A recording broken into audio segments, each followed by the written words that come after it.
Hello people and welcome to follow another round of 16 match of the second season of Carcassonne Champions League. We will be having a double match today.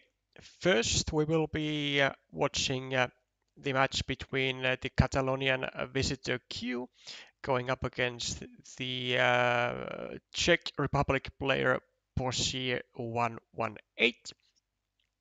And after we have concluded that match, we will be watching a match between the defending CCL champion Vladimir Kovalev under the alias someone you know, and he'll be going up against the 2023 world champion Matt Tucker under the game alias of Statmatt, which will certainly be a enticing encounter as one of the two champions is gonna be going home after a rather convincing group stage.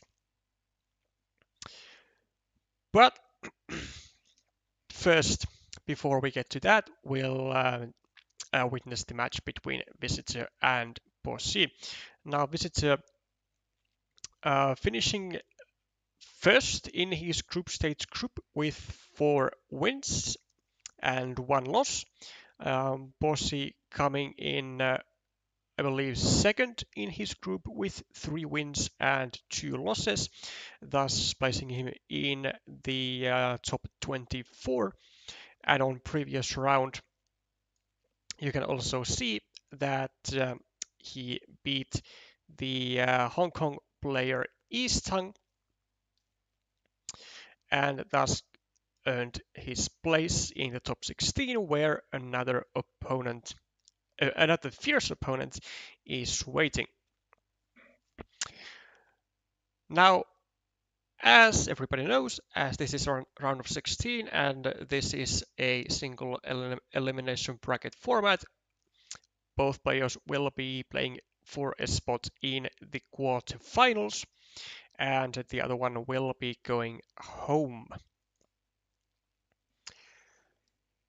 Welcome to the viewers. Welcome, Glovia. Nice to see you up and going for the evening.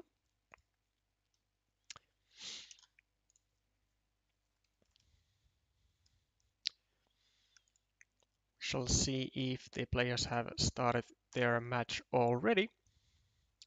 Not quite yet. As the match between Vladimir and Matt is going to start at 8 p.m. sharp UTC time, I cannot guarantee that we will witness the whole match, but we will certainly try and show as much of it as possible. We will be covering the entire match between these two players, these VisitorQ and Posij. But do not be afraid, for we will certainly be having entertainment for the next 2 hours or so.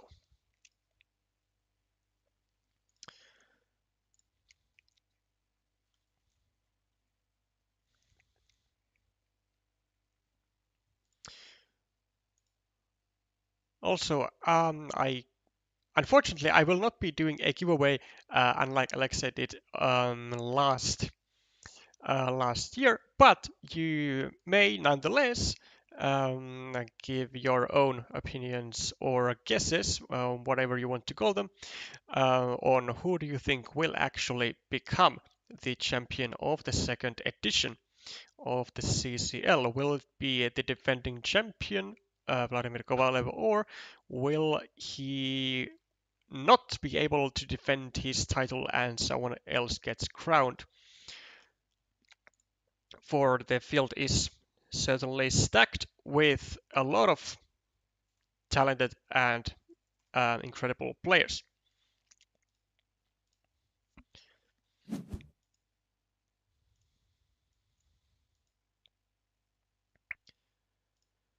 So we get to go. The Czech starting player takes a nice shielded tile, starts a potential 8-point city,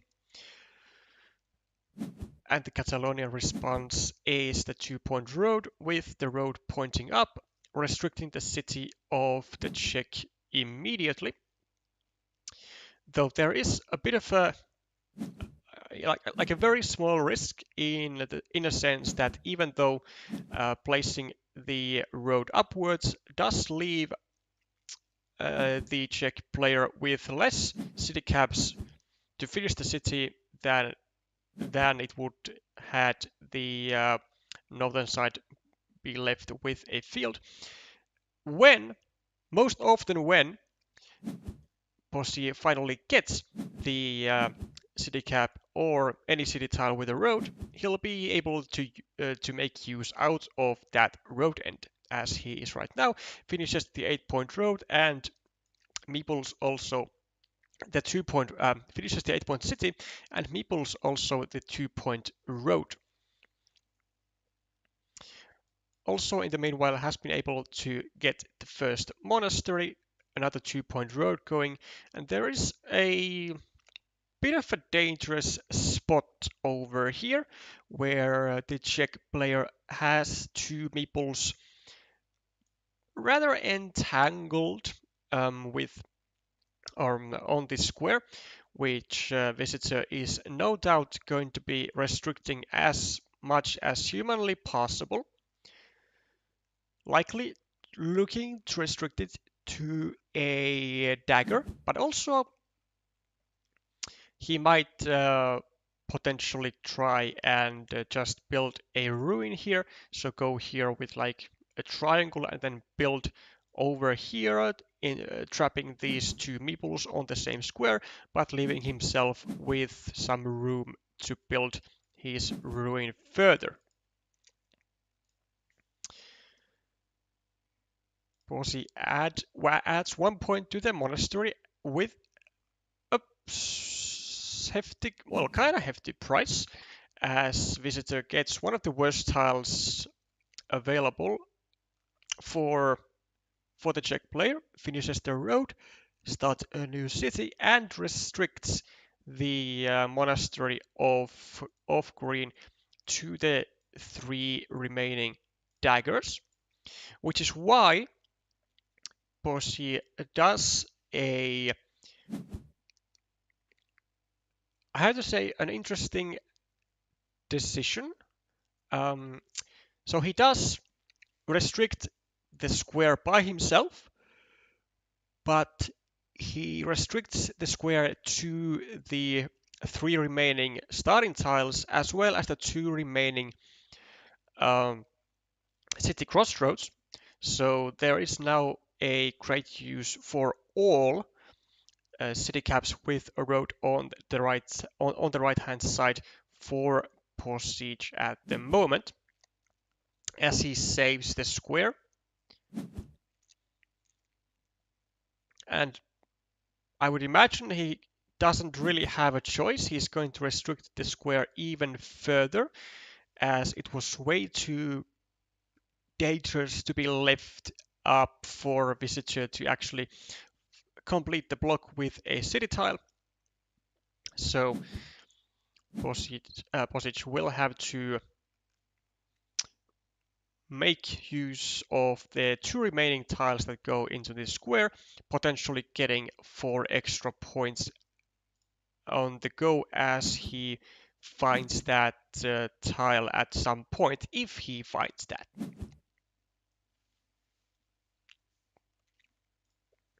But in the meanwhile, he will have to probably be in a slight meeple disadvantage for likely a good while, as it is very likely that he will have to wait for the city crossroad to reveal itself for quite a long while.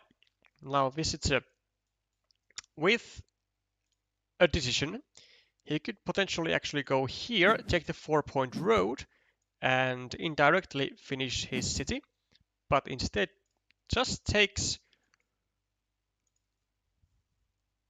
Huh. Okay, I mean, he just takes the rather moderate route and finishes the 4-point city at the bottom. I would say that it is a bit too unambitious. I mean, I would say this certainly looked like a wonderful move. It would give him a great use for triple cities, triangles, also taking the 5-point road next to his own monastery just looks great, and he can like complete this city on his own or like just later at any point. Furthermore, I would have liked to see Visitor dropping a meeple on this field, anticipating green to finish the road and potentially the monastery with the city crossroad, and making this a 9-point field, which would be afterwards which would afterwards be quite difficult to actually attack to um, via any other route than through the dagger.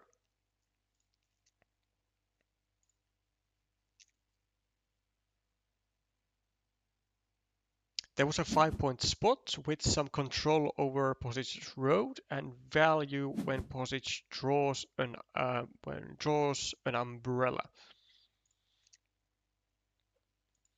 Um, I believe like 5-point road meaning this dagger spot perhaps.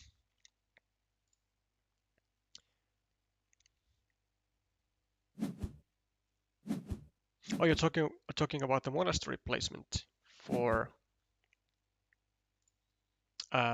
visitor, but the monastery was actually... Yeah, you are saying that the monastery would have gone over here nicely. That is true. That is true. Um, controlling this bit of road that was at the time likely to have connected to the road of green, as well as taking advantage of the 2-on-1 situation where Posij needs the city crossroad over here, so we could leech that square. Certainly a valuable note there by Clovia. And I have to say it would be quite justified indeed. So perhaps some lost potential on the side of the Catalonian player.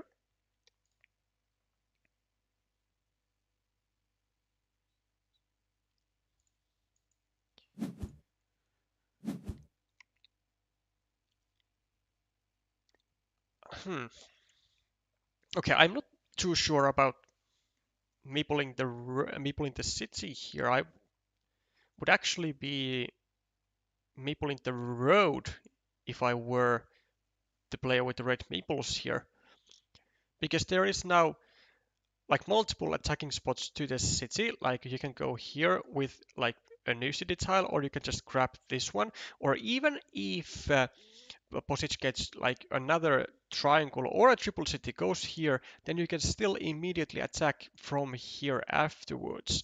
Whereas now Visitor is kind of leaving this 6-point road up for grabs for his opponent. And because there are still all 3 daggers remaining, I'm not sure that is something worthy of doing. Posij decided between 2 moves, either taking his meeple back from the road or going over here and pre-finishing the 7-point road, or this, which I don't like at all. I mean, sure, it does take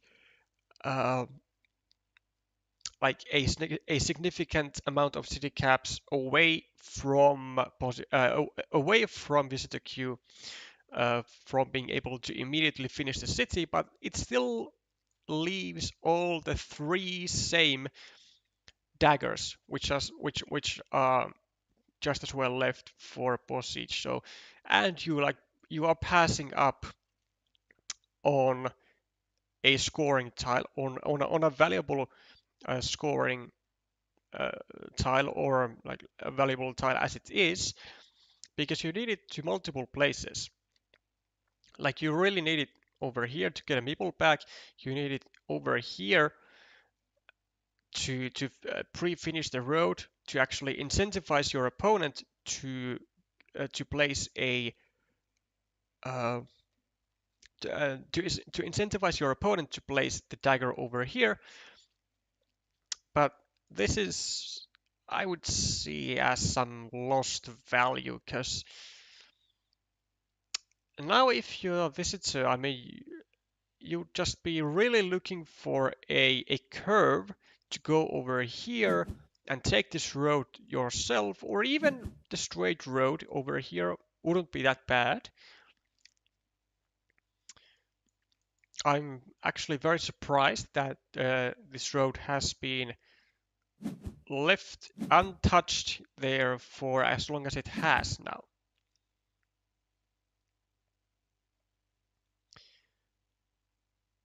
But in some cases you could still profit from the left road end of the crossroad.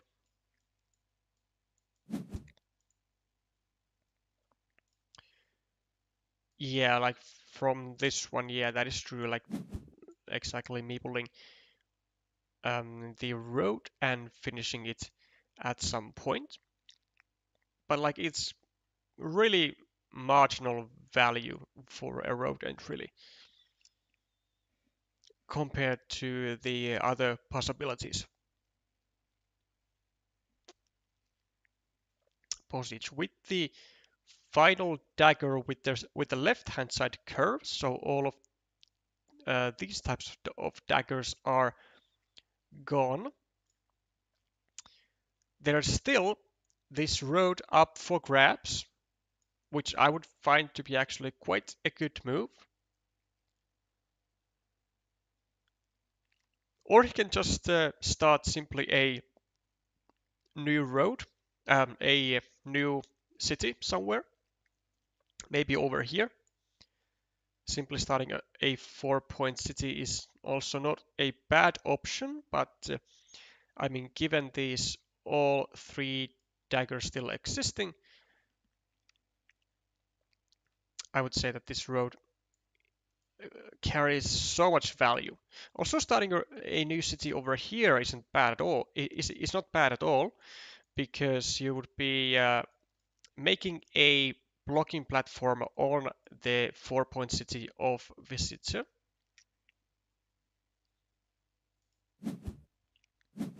Which is exactly what Posij does. Visitor will be able to protect the city, though he will have to part ways with a city cap, which is unfortunate for him, but you do what you gotta do.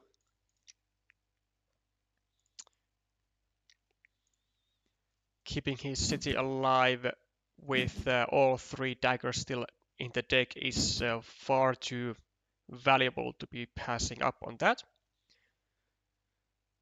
Gets one of the two remaining city crossroads, and likely will be taking 3 points from here, I reckon. Or do you just go over here for 2 points and like pre-finishing your monastery? He does decide to do that, um, which is which is justified, yeah. I mean, it's only passing up like 1 point more. Or like one, yeah, it's only passing up 1 point really, and it is giving you chances to actually still finish this city, but also to finish this monastery. So now with a crossroad, either player can now bring back a meeple to each player's hands and take 3 extra points. Posij, will he now take this road, or will he take the 3 points? I think he's actually going to be more inclined to take these 3 points because they are immediate and it doesn't require an investment of a meeple. But now, interesting.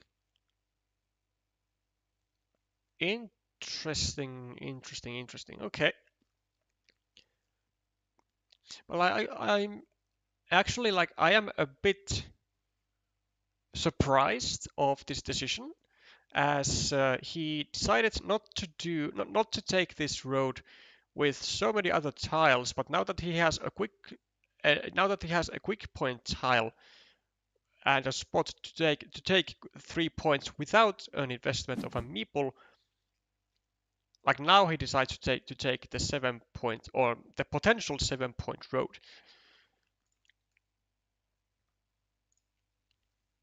Rather interesting choice, but it is still likely to pay off with all the daggers still remaining in the deck. 3 points for the Czech incoming as he gets another quick point tile. Meanwhile, Visitor is more or less permanently blocking at least one of the meeples of green, as he restricts the square to the city crossroad, which green will never be using. Green will, of course, always be using it over here, as he has 2 meeples there invested and no red meeples anywhere nearby. Splitter coming up for Posij, and that is going to be really significant actually, with a number of triangles still remaining in the deck, and with excellent chances of finishing the city, and at the same time meepling this at least likely going to be a 6-point field, and upon getting the city crossroad, it's even going to be a 12-point field with really difficult attacking platforms to it, I would reckon.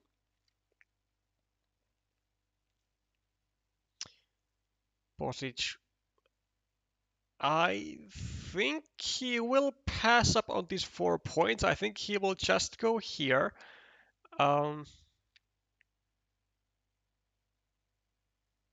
Yeah, I have to say, I think he will pass up on the immediate points, and he does exactly that. He instead keeps the city, let's say, more alive. It's now harder to attack to. Visitor also now has the project of his own going quite well in the northeast corner, trying to finish his own large city, though he only has 1 city cap with a road to place over here because there are no daggers. There are no left-hand side daggers, and there are no starting tiles. So likely he only has 1 road triangle also. So there are actually only 3 tiles that fit here. There is 1 triple city with a road, there is 1 triangle with a road, and there is the city crossroad. So I'm not sure actually of the yeah, I wouldn't count on this city being ever finished.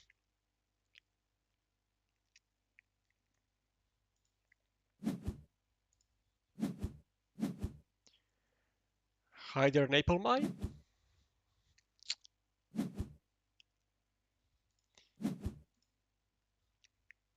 Posij takes the 4 points. And Visitor does get an attack on the city, so unfortunately, the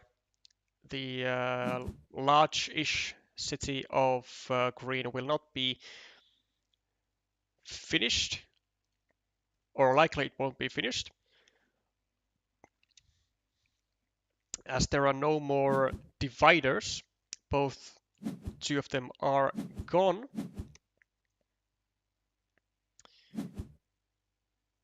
Green also gets the dagger and now lays down on the 3-point field, anticipating the city crossroad, really trying to maximize the points from that one tile. Unfortunately for him, he doesn't get that.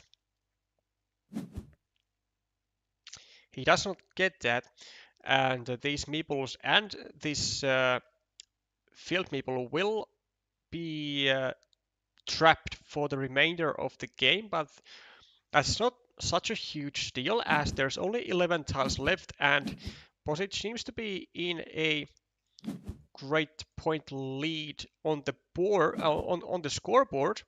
Though if we make some calculations, we'll take a look and see the real point situation. So plus 28 for Posij, plus 30, 33, 41, 43, 41, 40, 37, 29, 24, 20. I mean, Posij is plus 17 with an extra meeple, and Visitor doesn't actually have any other threats but this city finishing move over here. So yeah, the chances of the Catalonia player are looking really bad actually at the moment.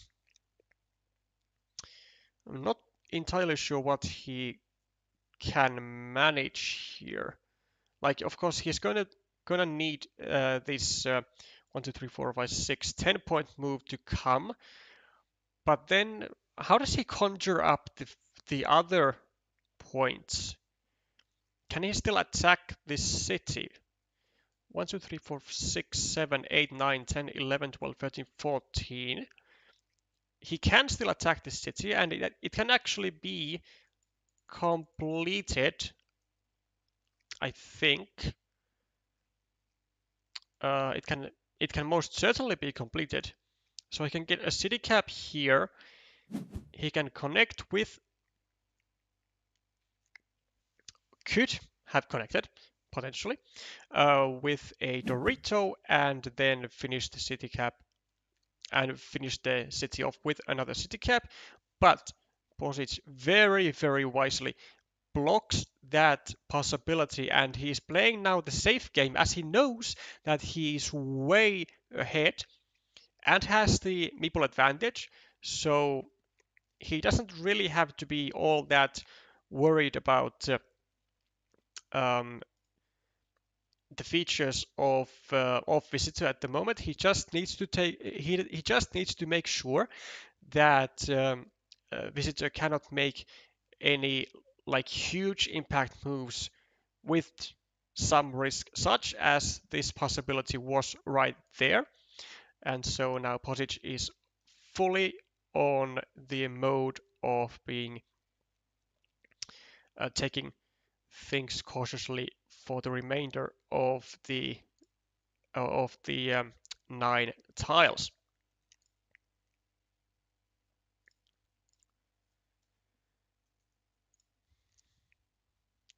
Might even consider simply using one of his meeples to attack this city. 3, 4, 5, 6, 7, 8, 9, 10, 11, 12, 13, 14, 15, 16, 17, 18, 19, 20, 21. There are still 2 city caps remaining, so completing this city is still possible, but the Catalonian will need both of the remaining city caps with a 25% chance or so.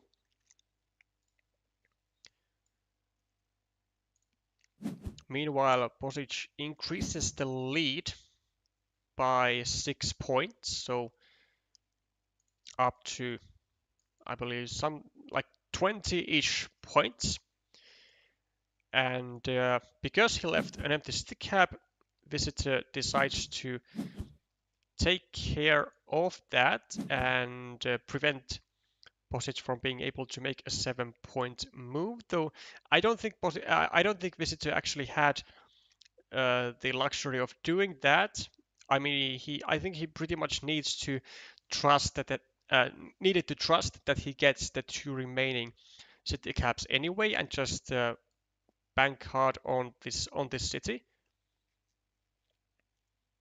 Or actually, not even on this city. I mean, because the other one, or now the only remaining city cap in the deck, is the dagger over here.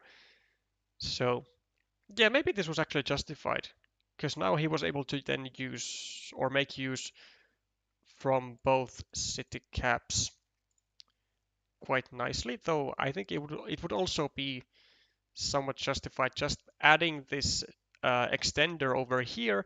Then if you happen to get the dagger, then you go over here and you'll be able to meeple this 4-point road at the same time, and like you don't have to worry about being on meeple surplus or anything like that. But unfortunately, for the Catalonian player, Posij digs up even the 3rd dagger of the game and thus seals the fate of this game.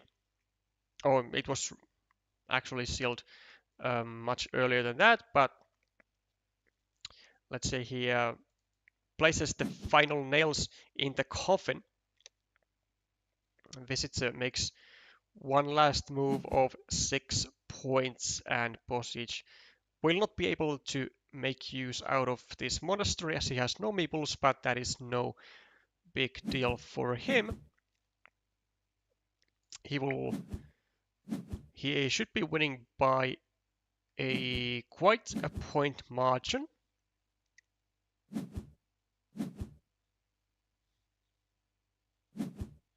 Two moves for 3 points at -20. Yeah, talking about this city right here. So even though it is 6-point city, it also brings 3 points to the field of greens. So you know that gives a net +3 city as a result for visitors. So 2 moves for 3 points indeed is far less than a visitor would be needing in this situation. And we can see the final point count is +18 in favor of the Czech player. So we can also see the difference at the moment in terms of their ranking. Posij sitting comfortably in the master class at 732, whilst visitor just under 600.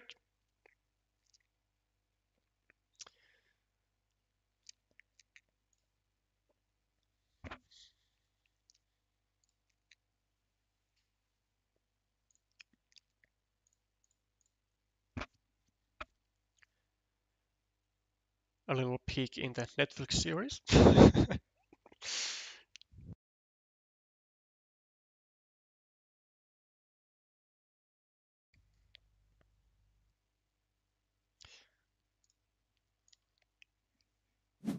Okay, will visitor be able to make up for the loss? Well, so far, Posij gets the first points on the score with the first city, and the visitor meepling 2 roads. And more road tiles it is. Leaves a monastery spot open for the first player to grab one. Posij, I would say, is going to be taking another city over here. Oh, I don't know about that. I mean, sure, it puts like some pressure over like on this road because one of the three daggers was already out of the game, but I think it's just a bit unnecessarily adding a point to your opponent when there was seemingly like a same value spot to take, like starting a new city in your own piece and not giving points to your opponent. So maybe a very, very small mistake here. Also, the early blocking moves don't really work that well in the beginning because all tiles are still left. So if you can avoid early blocking moves, that is the way to go and just focus on just usually focus on very aggressive scoring instead is the way to go on the higher levels, I would say.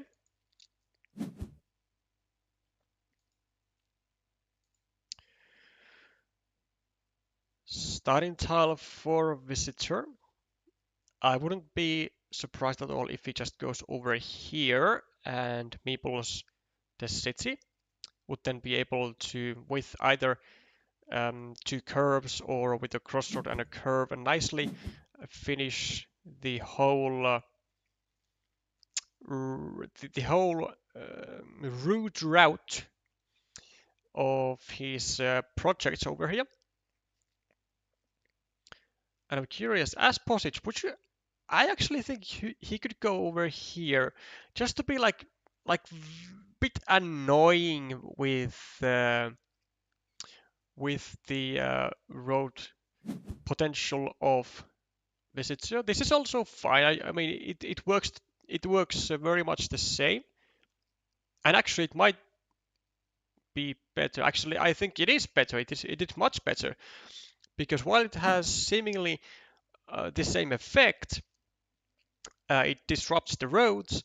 Then had he done it over on this side, he would be potentially giving a very, very easy continuation for the road. And when he does it on this side, he can easily, with a road plus city tile, go over here and try to block this road to the one remaining starting tile. So certainly credit for green for finding a much better move here.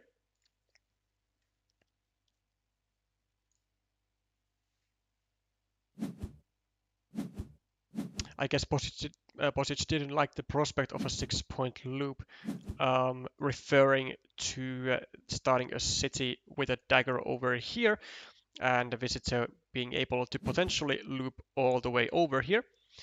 And whilst that is true, I mean, for a visitor to do that, he would need 3 tiles, and I mean, Posij might as well get a 3-point road himself, like before that is able to actually happen. So I wouldn't really, I wouldn't really mind myself giving that, offset, like that off chance of potentially using 3 tiles to make a 6-point loop before my opponent gets the road out of myself. Visitor gets the road monastery and also gets it free immediately. And with 3 tiles, with 3 meeples in his hand, he decides to simply discard a monastery, which I don't like at all. I mean, there was a perfectly fine 6-point spot over here. Like, I get that he wants to make an attacking platform to the rather lucrative city of his opponent, but still passing up on a fine monastery when you have 3 meeples in hand, it's never really a good feeling.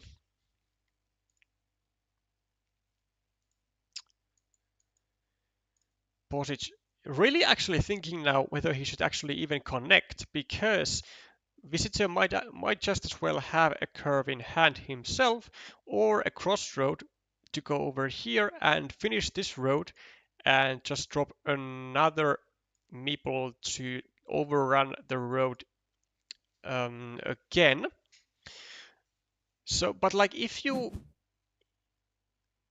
which he does have, which he did have in hand, but my question is that like if you are hesitant of actually finishing this connection when you get the chance to do it, then why did you go for it in the first place? Because you knew exactly the situation you put yourself into. And now that you got the tile that you actually were looking for, you noticed that your plan wasn't actually as great as it was supposed to be.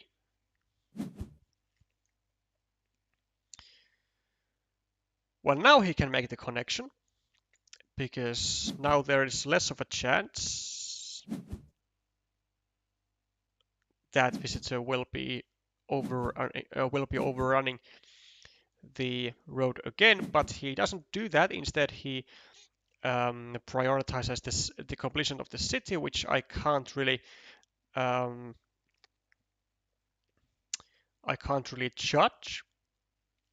And it turns out to be also the right call, as Visitor also had a crossroad in his hand, which he would have been able to use to go over here, meeple this 1-point road, and actually try and overrun this road after all. Posij likely looking to go for this 9-point field here. Probably just try to decide how to actually take it. Maybe like this. Maybe actually like leaving this 4-point open, 4-point road open. But I don't particularly like this move. I think it was actually quite important to be the first one on the field, simply because Visitor is now able to meeple the road, to meeple the field himself, and Posij will now be the player who needs to figure out a way to actually get his own meeple in there. And like, whilst this sort of kind of works, it's somewhat unfortunate that Posij is the one with a in a meeple disadvantage, as he has this 4-point city at the bottom, which is likely never really going to finish. And so if there's a field fight, usually the player with the meeple majority is going to come up on top, and the Visitor is now contemplating on how to exactly do that. So he has some options. He could maybe go over here, drop a farmer, but since there is only one road monastery remaining, he's going to be waiting for better opportunities. Instead, he just decides to start another city. Also totally viable option. I mean, his meeple majority is likely not really going anywhere, because he will be able to finish the city likely quite fast, whilst Posij will be probably for the remainder of this game have this this city at the bottom open, and thus his meeple will be trapped in there. Red could also attack the city from the left and still meeple the monastery.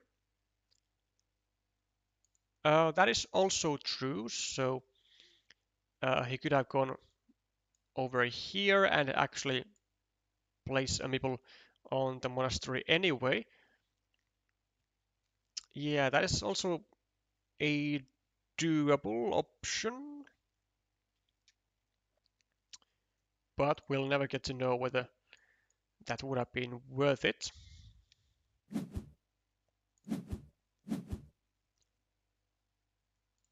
Okay, Posij decides to take 2 points and keep this connection spot alive. Likely gonna be taking 2 more points, and now pre-finishes a 4-point road for himself, which soon actually isn't worth anything, because Visitor quickly grabs 2 out of the 3 remaining road Doritos, and now there's only 1 tile remaining in this spot anymore. Visitor also finishes the 8-point city, whilst Posij taking the monastery and connecting himself to the field. Now the thing he has to ask from himself is, do you drop a second farmer immediately, or do you just go over here and try to finish your monastery as fast as possible?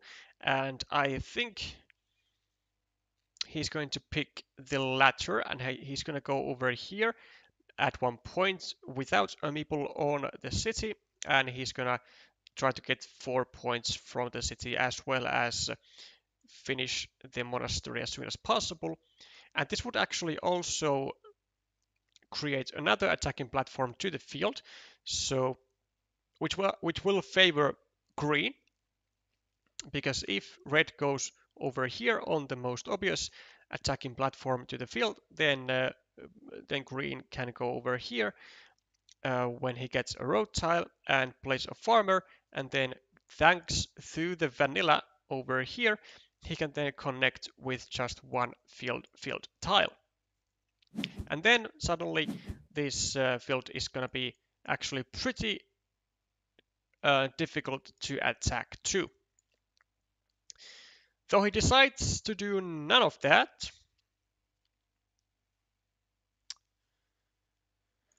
and simply starts a new city. Something that I have to disagree with.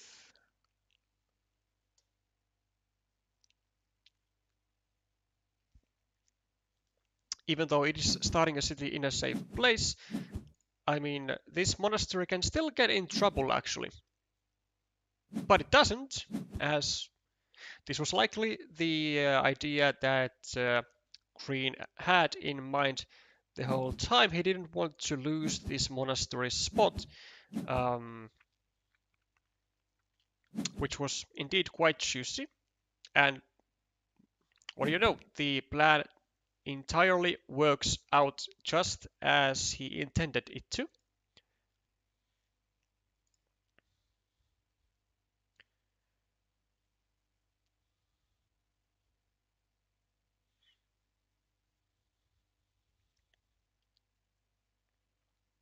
With so many meeples in both hands, that city could still be taken over by green later.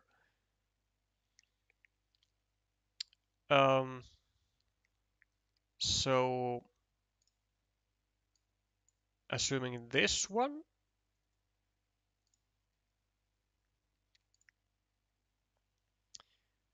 I would most likely went to the right with the starting tile and most likely even left it unmeepled just to trap the green meeple on 1 point. Yeah, with this one, assuming it was a potential time to actually block off this meeple entirely.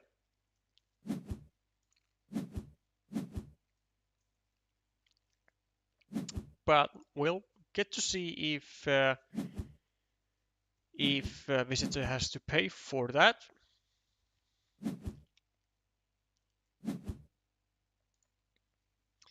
So far it is going pretty well. I mean, so far he seems to have known that he's gonna keep drawing all the road Doritos anyway.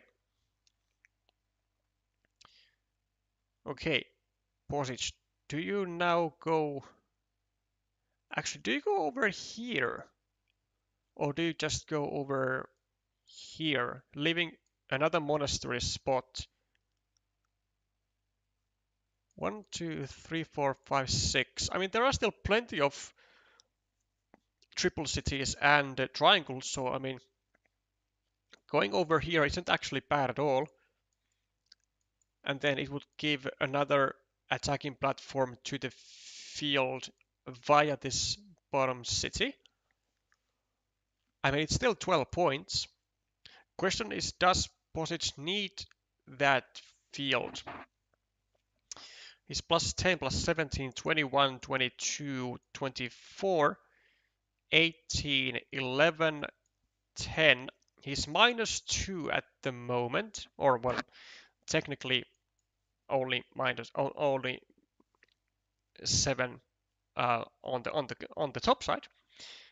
He's plus 7 at the moment because this meeple has not connected yet, but it likely will. So minus 2 if the field belongs to red. And he does have this 50-50 still alive. I think we can definitely go over here without a meeple actually even on the city cap. And we can just then get a triple city or Dorito afterwards and start a new city over here, or then we can just get another city cap, take 4 points, and afterwards attack this field from the bottom. There seems to be a lot of options still available for green here.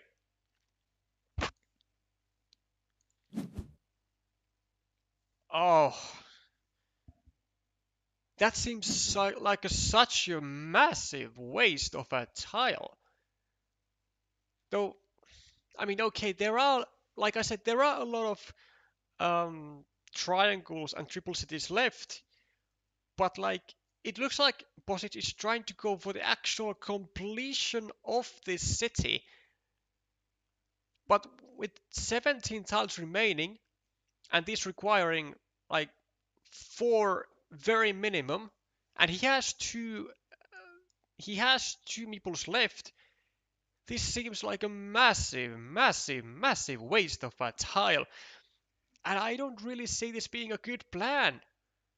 Because he could have like just gone here, and he can use the same tiles that he is now using over, or he is planning to use here. He can just use them here, take his meeple back, and start a totally new city. Now what the hell is he doing? Like now you're using the triangles here. Why did he ever use a divider to get 1 point on his city? And he is not even continuing this plan of trying to finish it. I am having such a difficult time getting into the mindset of green here. This is very weird, I have to say.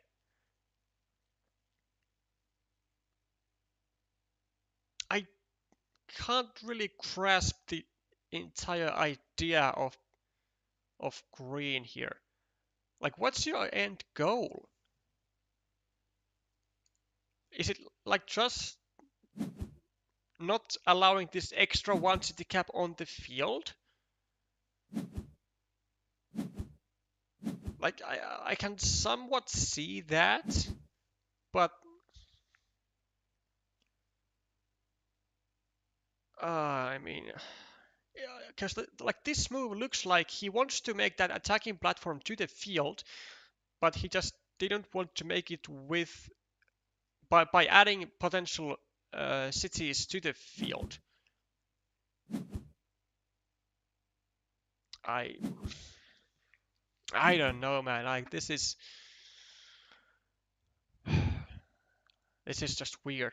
Okay, well we can go here now and point and just drop a farmer and connect via the final remaining crossroad. I believe there is still one left. 1, 2, 3, 4, 5, 6. There is still one crossroad left, or via a curved tile, which there are still probably many left. 4, 5, 6, 7, 8, 9, 10, 11, 12, 13, 14, 15, 16. There are still 4 curved tiles and a crossroad, so half the deck can get our meeple on there, so that's good. And he does indeed go for it. That's the final crossroad. And Posij does get a connection tile.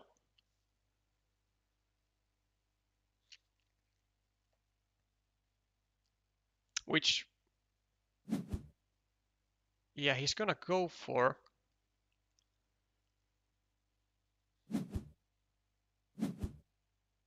Ooh, okay, and Visitor goes for a counter farmer. Now, if we go here as Posij, is it a complete block?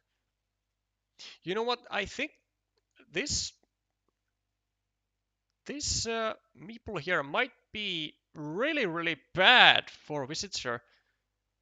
Let's see, plus 10 equal plus 13 9 7 1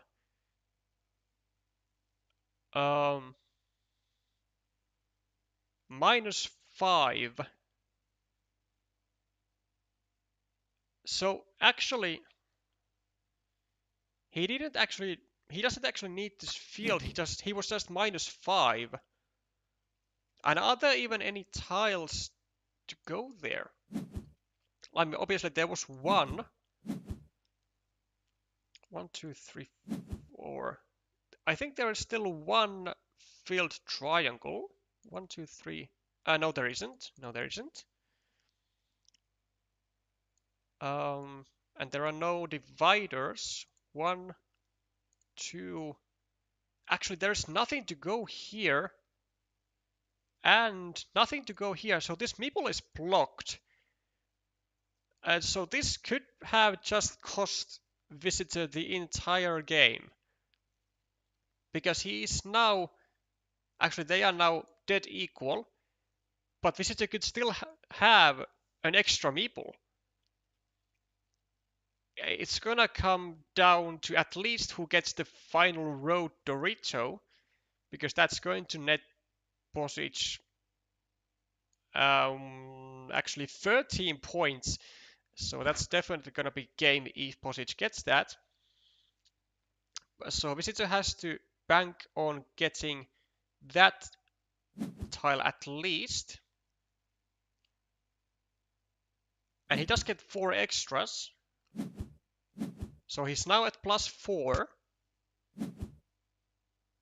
But Posij gets the Dorito, and that is going to be game. There is nothing that Visitor can do about it anymore.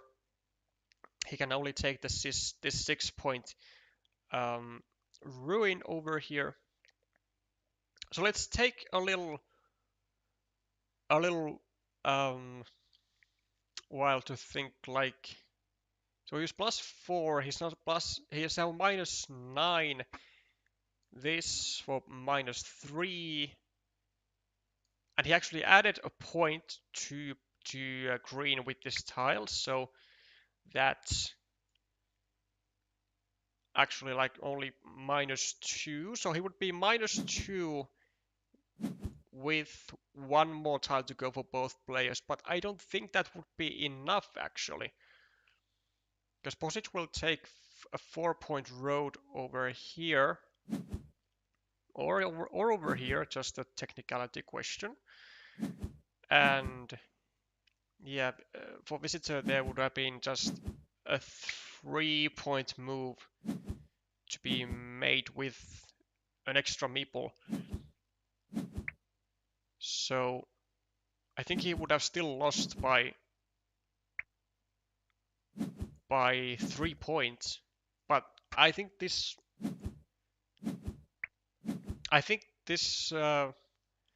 meeple was still unnecessary, because if he was banking on getting this tile, then he might as well just leave himself with the meeple majority.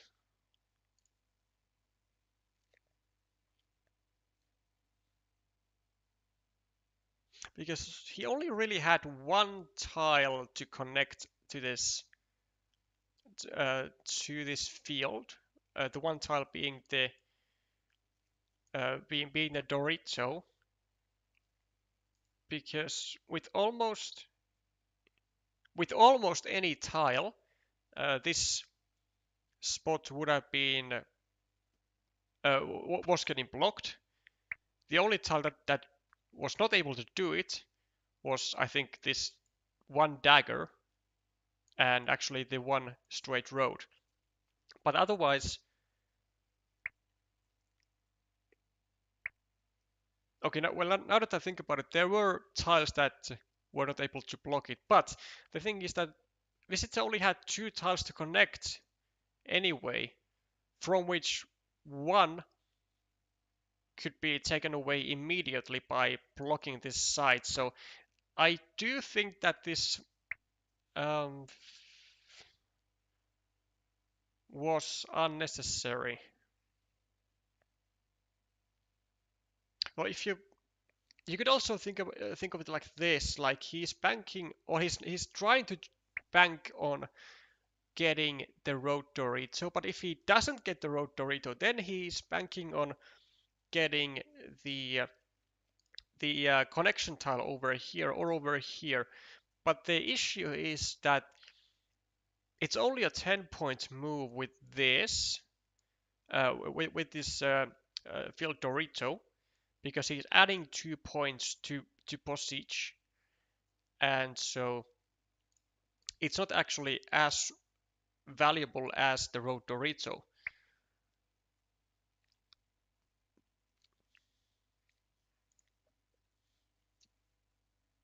However, an 8-point difference actually, yeah, 8-point difference is the final score. So I guess you could argue that Visitor was banking to get either the road Dorito or this field Dorito like as soon as possible to immediately connect, because that 10-point move would have actually been enough, like let's say instead of this tube divider, so he would have actually then won by 1 point.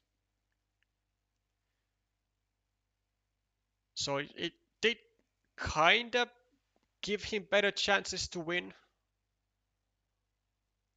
but yeah, I'm not so sure if that was still the right call. Well, maybe it was.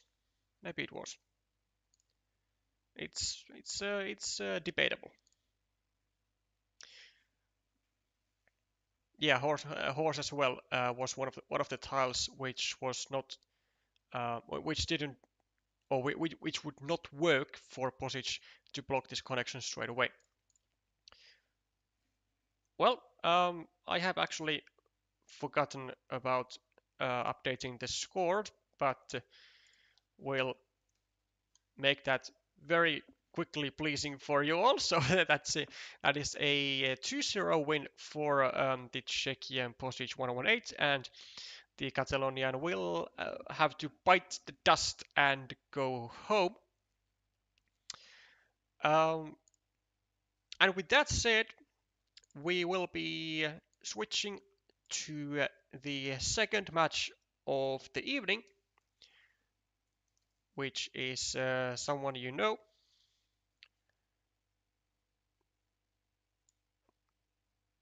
Let's actually fit his name all the way.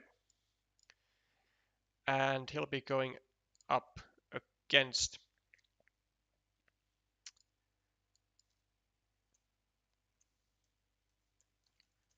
Matt Tucker of UK. Let's do some graphical changes. This and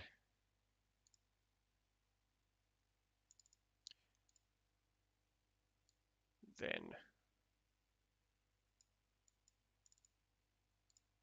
this. Okay, that looks better.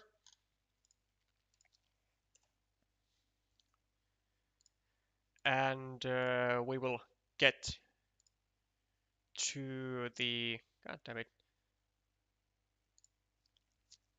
the extra tabs are giving me extra headache. Okay, so we will get to the match between the two different champions.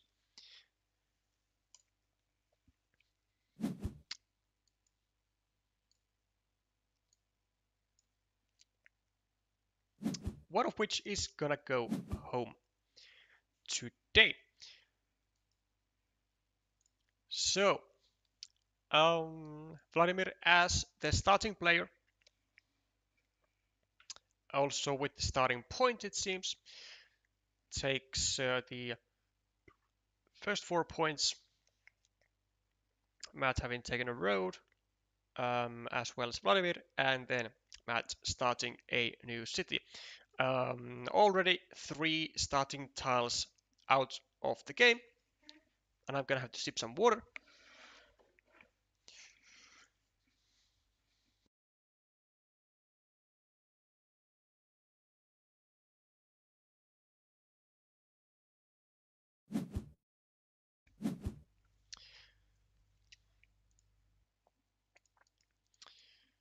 Vladimir making a rather interesting decision, starting a city facing towards Matt's road.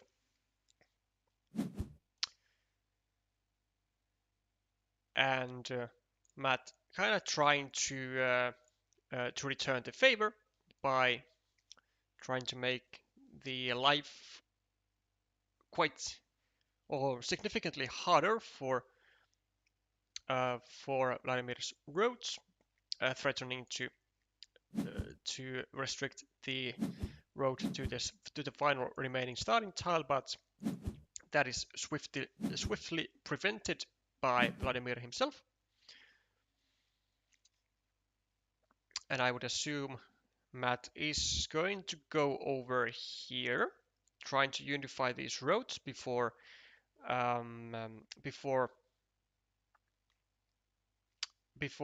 Green is able to get a crossroad and cut himself away from it.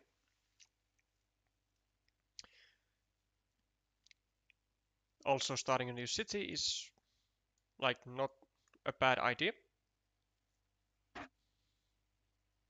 He could also just simply meeple the field actually, which I think he is very much contemplating on doing. I mean, there's already 6 points worth of cities and another one coming and another one here. It doesn't seem like a bad idea at all to meeple the field, but Matt decides otherwise, and the field is gonna go to Vladimir as the first player. And Matt now, bit of a useless tile, I have to say. He can't really score, or he can't score anywhere. Maybe he can do something like this, just giving 1 point to Vladimir whilst restricting the field and trying to restrict this square to the final remaining starting tile, tying these two green meeples to that 50-50 shot. Doesn't sound like the worst idea, because like there isn't much else he can do. I guess you could try and go here and go like curve, but then you have to build the city of your opponent, and Vladimir could get a crossroad here anyway, and then it doesn't really play well for you as yellow afterwards. So I have to say, I think I'm gonna be expecting this move right here, which is not what we see. Wow. I don't know about this move. I mean, Meeple's a 1 point road solely for the purpose that if Vladimir um, gets a tile like this, then he at least has to give an extra point to Matt's road. But yeah, I don't really see this working out so well. I still, yeah, I mean, okay, maybe Matt already knew that Vladimir had the starting tile in hand, so didn't want to go for this plan. But I still think this is so marginal value for this road meeple that it's not really even worth doing. Like Vladimir could even just add a regular curve on here and just force Matt to build this shared feature, which also wouldn't be good for Matt. There are not many good outcomes that I see coming from this. Like, really the only good outcome would be that Matt himself gets like a city crossroad and places a second people on the city and gets an 8 points roll just like that. But the odds are just on the odds are just not on your side.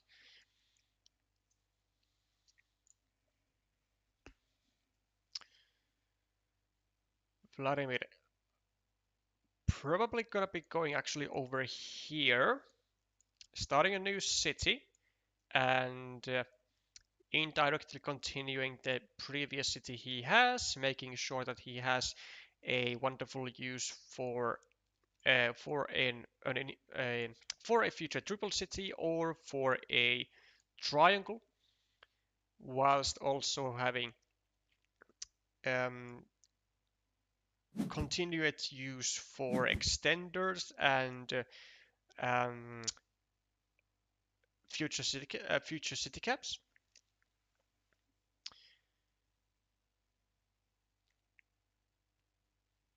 And as Matt, do you just go over here?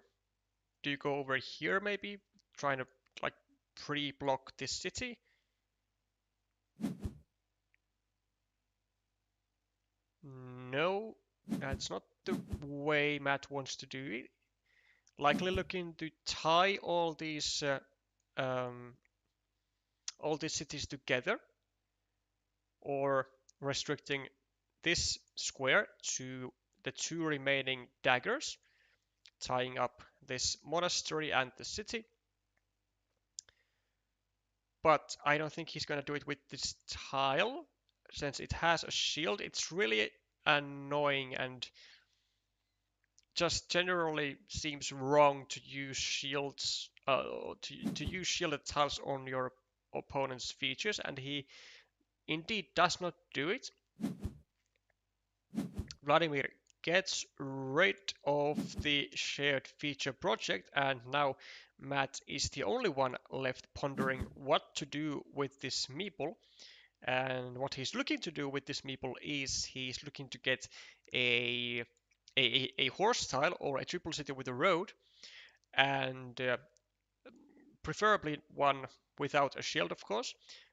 Place it over here, get his road meeple back, and not so much help this green city, especially if he's able to come up with some continuation tiles for this project that he has started of tying all these cities together into one ruin.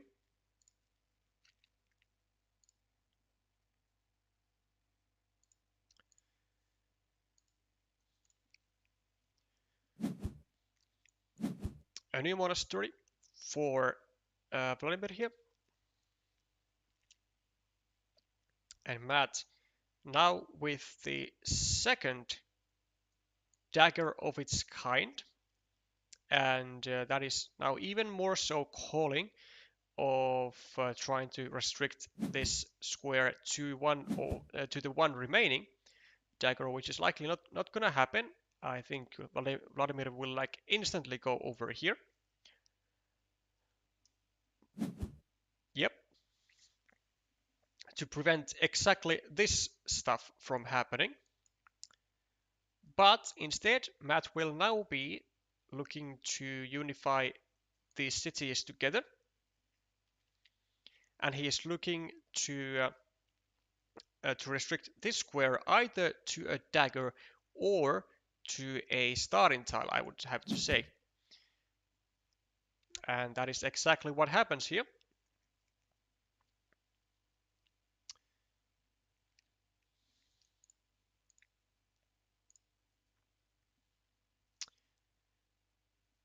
Vladimir, with a dagger of his own, just decides to add calmly 1 point to his monastery. Doesn't have to meeple the city cap, as he is going to benefit for it, even if Matt takes the points, even if Matt takes the 4 points for that, as it's also going to be giving 1 point to the monastery of green.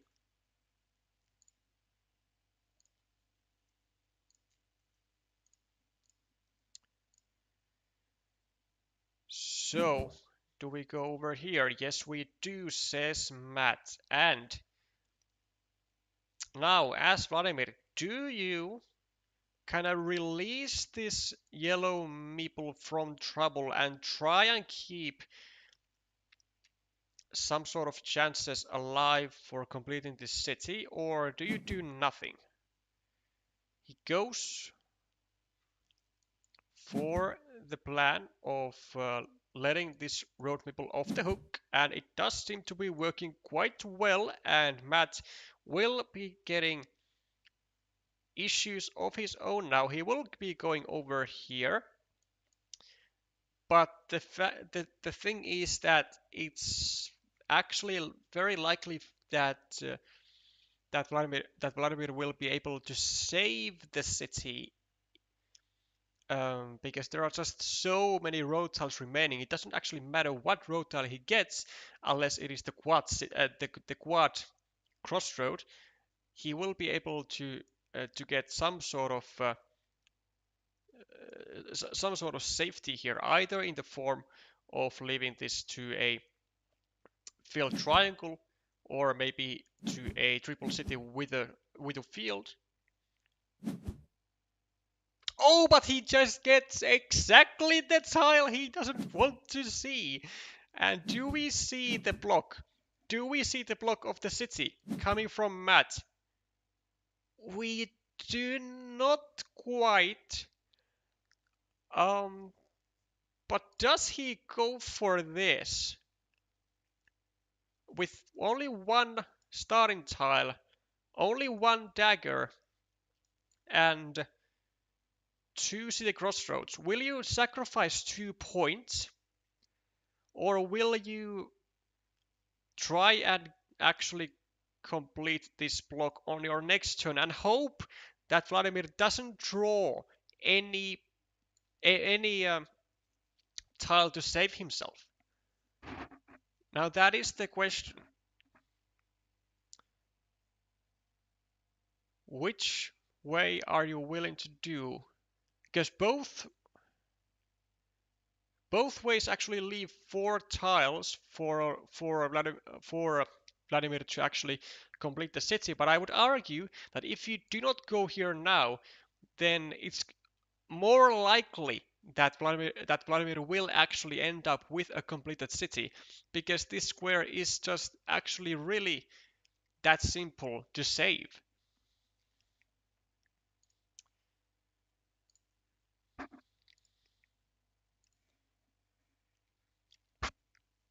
So how lucky do you think you can be is the real question here. I mean, Matt certainly could go over here as well, which is likely what he will do if he decides to let the square be.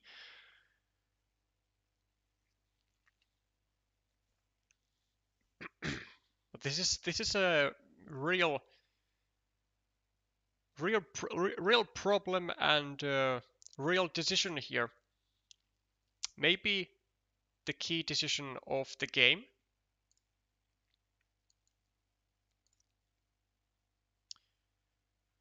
Four tiles versus 4 tiles, or take your guesses. Oh, this is actually really clever. Yeah, this is really clever actually. So he doesn't actually do either, but he reduces the tiles for Vladimir to make an easy save significantly. He just reduced like he just reduced Vladimir's tiles to actually only 2 that can make a proper save. Plus, of course, the 4 field Doritos that can finish the city immediately. But Vladimir was not able to use the straight road to immediately save the city. And now, like, even if Vladimir gets the final remaining triple city with a field, then the city will not be finished in a while still, because it's going to keep expanding to the outer rim. Yeah, this is a really clever move by Matt here. Something that I did not even think about.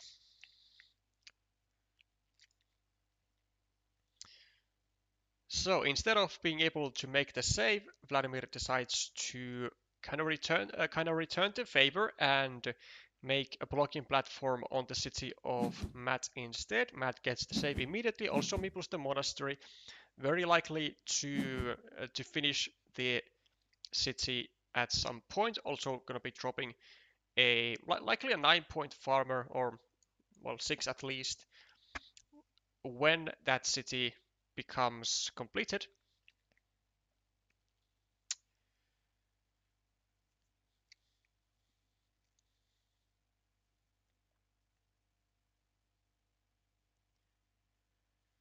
Math. Do we just go for 1 point on the road, 1 point on the monastery?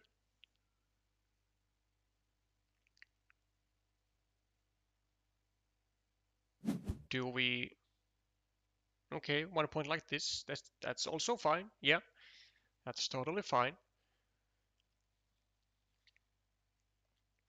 And as Vladimir, something that I think is worth contemplating for is actually going over here and then trying to get a road piece over here or a field piece, so that it's going to restrict this square significantly for Matt to be able to use something like a like a road Dorito over here, or a triple city with a road, and he would only then have like potentially the one and only dagger to actually block, and you know, versus the four, well, the one and only dagger and the one triple city with a field versus the four field Doritos. And he does go for that. He does go for that. I like it. Matt, going for maybe... Do we go for this? I think we go for this. Keep it simple. Like, we are now at the point when we are restricting the restriction square of the restriction square. Which is sort of a never-ending cycle here. Vladimir gets to add 1 point on his monastery. Actually, oh no, there's a, well, he can either do that, or he can just straight up get a meeple back. Which I actually, which one do you do? 1, 2, 3, 4, because there are still 5 curves and a road monastery remaining. So do you want to play like kind of safe with this monastery and like keep the chances of both finishing alive, or do you just want to take a meeple back? He just wants to take the meeple back. That's understandable. Matt also with a curve.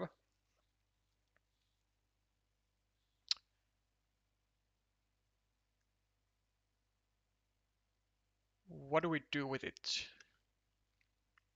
Do we go over here, take a 6-point road, add 1 point to the monastery, maybe go over here, start a loop road, go here, maybe make a 6-point loop from this road, like try to get that meeple back at some point.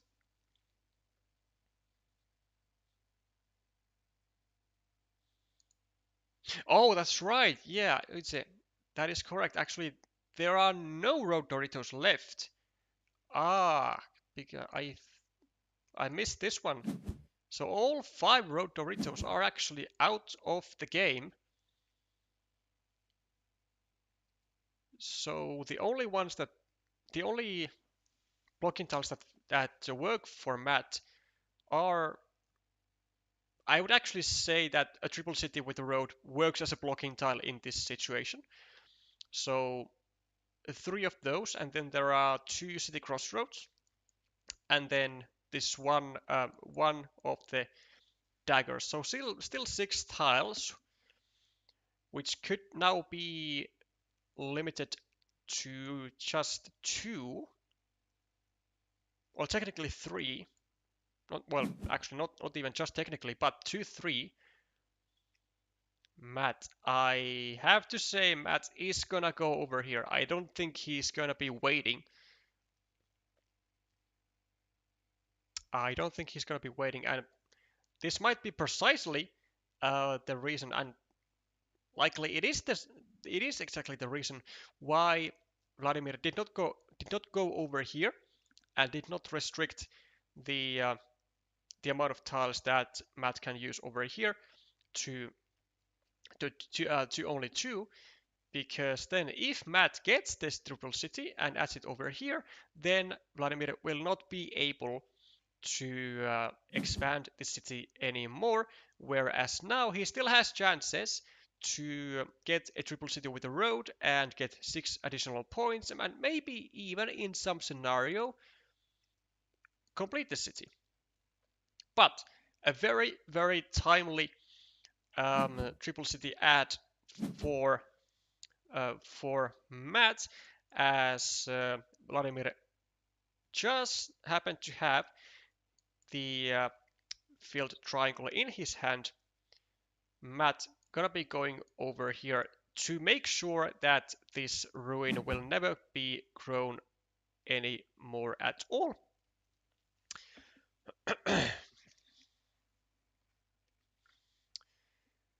And it'll be at 4, 5, 6, 7, 8, 9, 10 points for 2 meeples, so 5 points per meeple, which isn't much.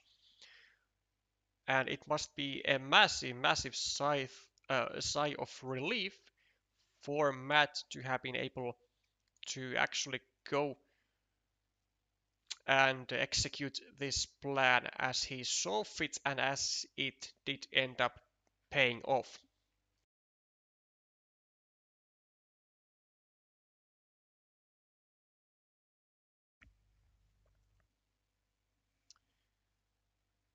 So, another field triangle for Vladimir. Let's remind ourselves that all starting tiles are out, so a move like this from Matt will be able to block a city if he happens to get his hands on a Dorito, which is actually very unlikely that he'll do it because the only remaining Doritos are the field ones, and he's gonna go here in a heartbeat if he gets his hands on those. So he's looking to do this move with a triple city. And actually, probably with a triple city, I think he would go the other way around because the triple cities that are remaining are triple cities with a road, and he could use those to indirectly finish his road on the northern side, as well as make it significantly harder for Vladimir to actually finish this city.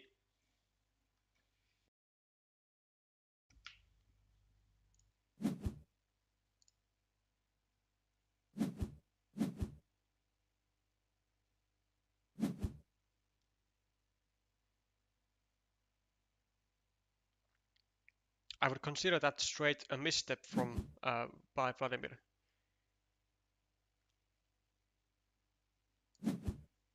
Yeah, suggesting that this was a misstep from green. Well, maybe it's arguable. I have to say that I would not have been that patient as the green player. I think I would have gone here myself. Either way, it did not end up working anyway. 16 points ahead, and now apparently even more.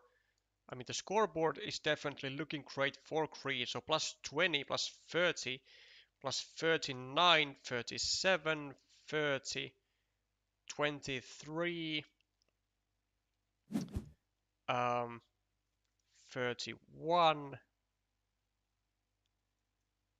29, 24. Yeah, like plus 20.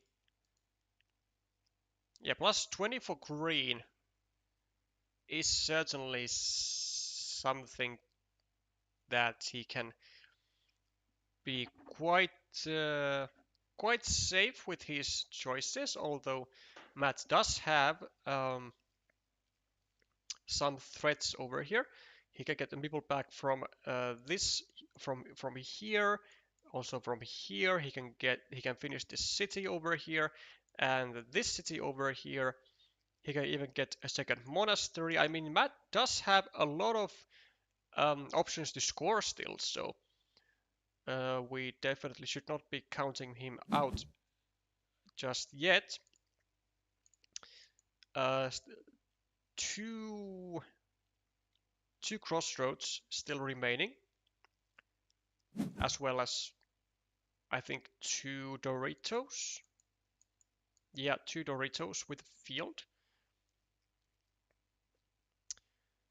Vladimir taking first of many chances really of trying to prevent this city from getting completed, but it might come back to bite him, as this is potentially a 4-point concession, as there are still as there are still a number of city caps remaining, I believe. 1, 2, 3, 4, 5, 6, 7, 8, 9, 10, 11, 12, 13, 14, 15, 16. I mean, still 7 city caps, and Matt gets one of them and finishes the city, which is rather sizable. So indeed, a 4-point concession Vladimir did to his opponent just for the sake of Matt having to spend one more city cap on this city.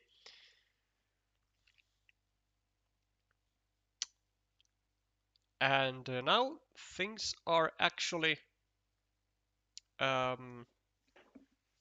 looking doable for Matt. In the meanwhile, Vladimir is able to actually get his hands on a road monastery and connect all the fields together.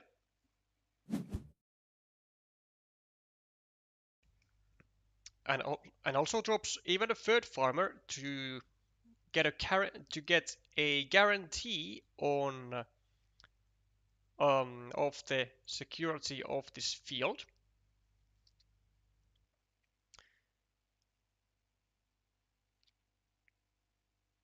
But is that going to be enough? I mean, this monastery is now blocked, so that's going to be working out well for Vladimir. -6, -4, -14, 22, 17, 10, 4, 5, 6, 7, 8, 9, -1 and the field.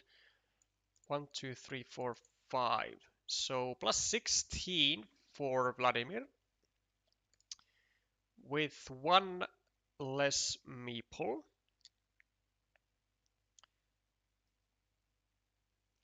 Which sounds quite good. I mean, getting 2 meeples to this field is quite a task, really. The only somewhat realistic ways of getting meeples to this field is, I think, via a ninja farmer over here, but then it also allows this guy to the field. And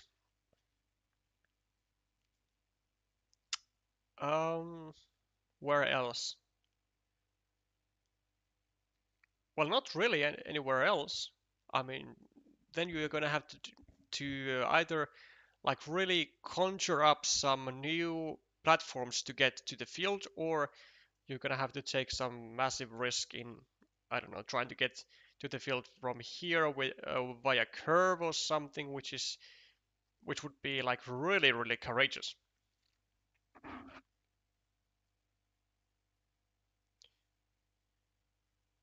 Yellow needs a Dorito soon, and another monastery wouldn't hurt too. Yeah, that was before the curve hit, but the Dorito is gonna be still alive very much.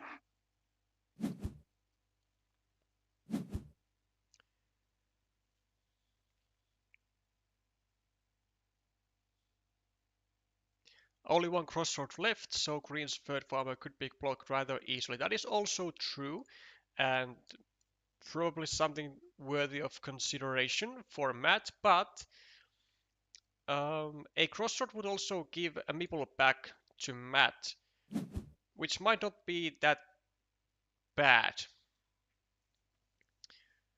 Also on Matt, gonna be he was trying to find a way to get to the field via completing this 8-point city, but unfortunately Vladimir finds yet another one of the Doritos, and now only one of them remain. 1, 2, 3, 4, 5, 6. There are still a couple triple cities, which will get a few extra points for Matt, but interesting. He's gonna go for the completion of this city instead of maybe dropping a farmer here, which I think is actually a much better idea. Vladimir making sure that at least a Dorito can come here. But actually, a Dorito isn't gonna come here anyway because Matt can use a Dorito here. So this tile doesn't really restrict anything, except that it does remove the possibility of Matt going here with another city cap with a field side and like and making a pre-completion of this city. Okay, now as Vladimir, do we go over here and connect our third farmer, which will also give 3 extra points on our field? I think this is actually very much worthy of doing. Or do we just straight up take a 7-point move? How many curvy tiles are there? 1, 2, 3, 4, 5, 6, 7, 8, 9, 10, 11, 12, 13, 14, 15, 16, 17. Still 3 curvy tiles and the crossroads. So, I mean, it is still very likely that we would be getting this meeple to the field anyway. But this is certainly understandable thing to do, given Vladimir's scoreboard lead. And Vladimir even gets the final Dorito. He got all 4 Doritos. And that is unfortunate news for Matt. That's very unfortunate news for Matt, as his city will not be completed, and that might have actually been the game here. Vladimir still with a meeple of his own. Plus 6. 1, 2, 3, 4, 5, 6. 24, 34, 42.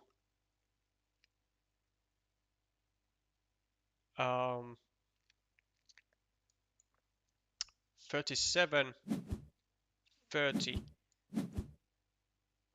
37, 33, 26, 22. This is 19. Yeah, 18. I mean, this is just unfortunately over for Matt, but it was a great effort he did. It was certainly some respect has to be given for the effort of trying to actually create some additional field attacking platforms via and scoring points from cities at the same time.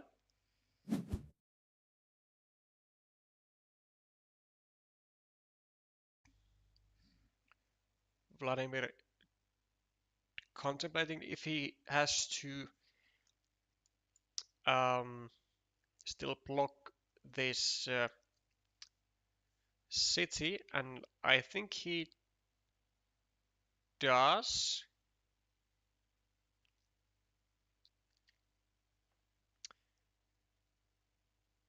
What does he? 1, 2, 3. I mean, there's the triple city with a road, and then there is one other tile. 1, 2, 3, 4, 5, 6, 7, 8, 9, 10, 11, 12, 13, 14, 15, 16, 17, 18, 19, 20, 21. Why am I counting only 21? It's because there is no triple city. Yeah, so I still counted the city caps wrong, but there was one city cap still remaining, which is why Vladimir blocked from this side specifically. He knew that the remaining city cap was the dagger with the right hand side curve, and it would not fit into the square then. I'm also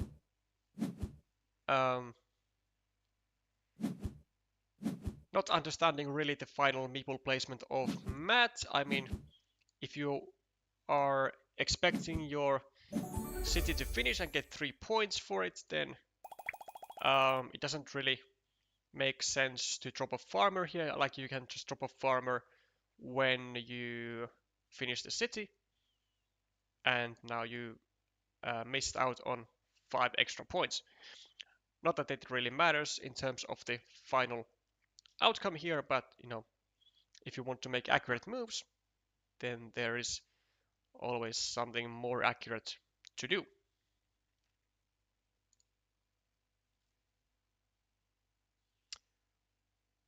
Daggerpass Monastery is still there. Yeah, indeed, it's pointing out that I indeed counted the final tiles wrong.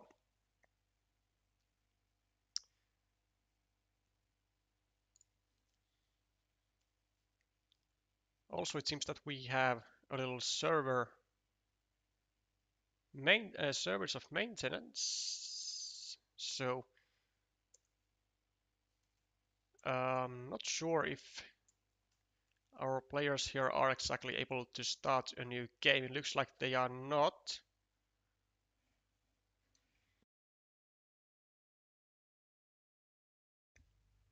Well, isn't this a rather inconvenient timing for maintenance to take place?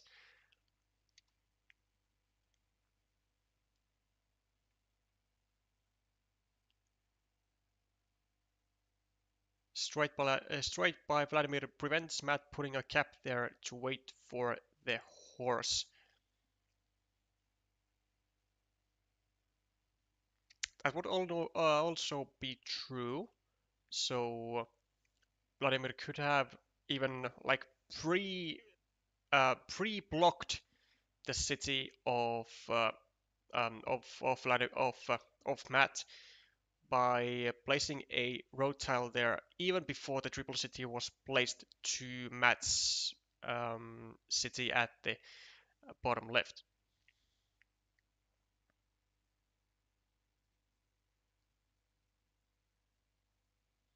In some cultural circles, giving up is considered polite. I consider Matt's last farmer as a sort of a veiled surrender. Well, I mean, certainly when you know that the situation is hopeless, it doesn't really matter that much. I mean, at this level, both players know when it's over for the other. So I doubt that I doubt that there are um, too many players who would consider that as like disrespectful or impolite or anything like that.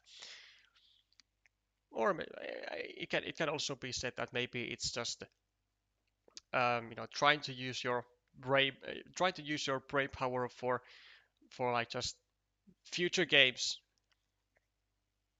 Future games reminds me that we need to update the score this time. So Vladimir 1, Matt Tucker 0.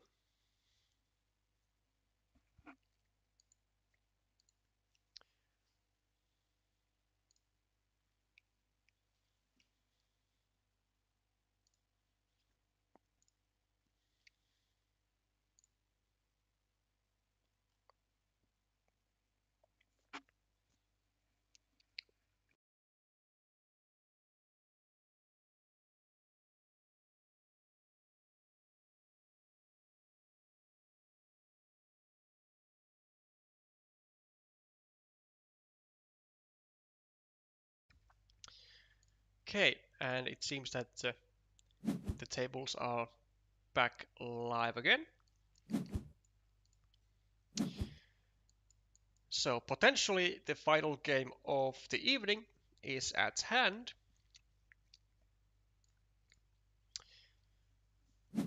Vladimir looking to go up on the master class rank, and Matt trying to keep his championship chances alive here.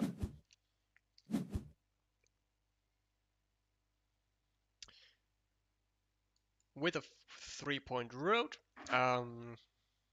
Vladimir answering with a triple city at the top.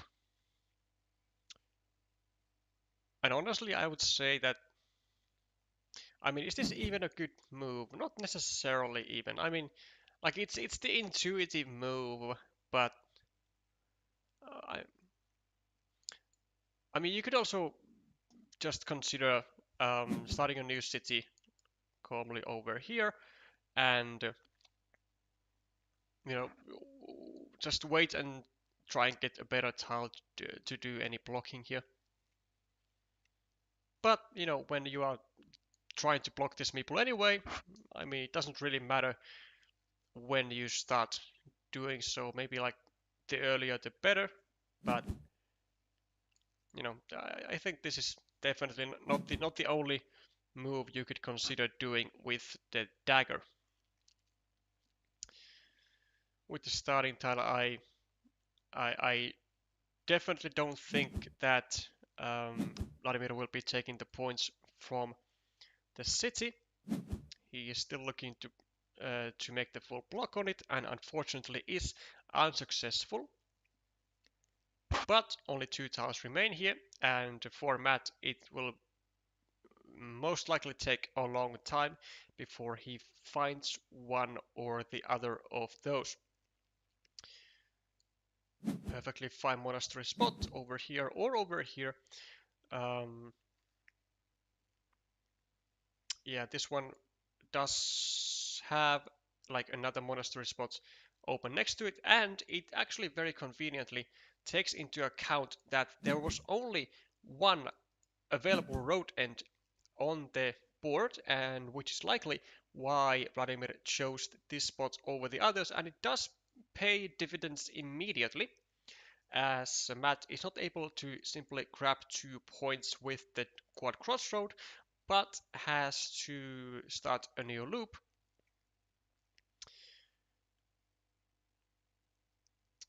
Vladimir gets his hands on another starting tile, and now only 1 tile remains to the square for Matt. Even slimmer chances to find one. We shall see if Vladimir just decides to complete here or maybe start a new city, and he does decide to start a new city. Matt's probably gonna be attacking the city at the top, and he does. I mean, just really wonderful tiles, really for really wonderful tiles for Vladimir coming up. Already second monastery going on its rightful place, which he was anticipating for. Matt with a decision. Maybe could go over. Actually, I think he could go over here maybe. Take the 3 points from the road and point the stick cap upwards, thus leaving it practically only for him.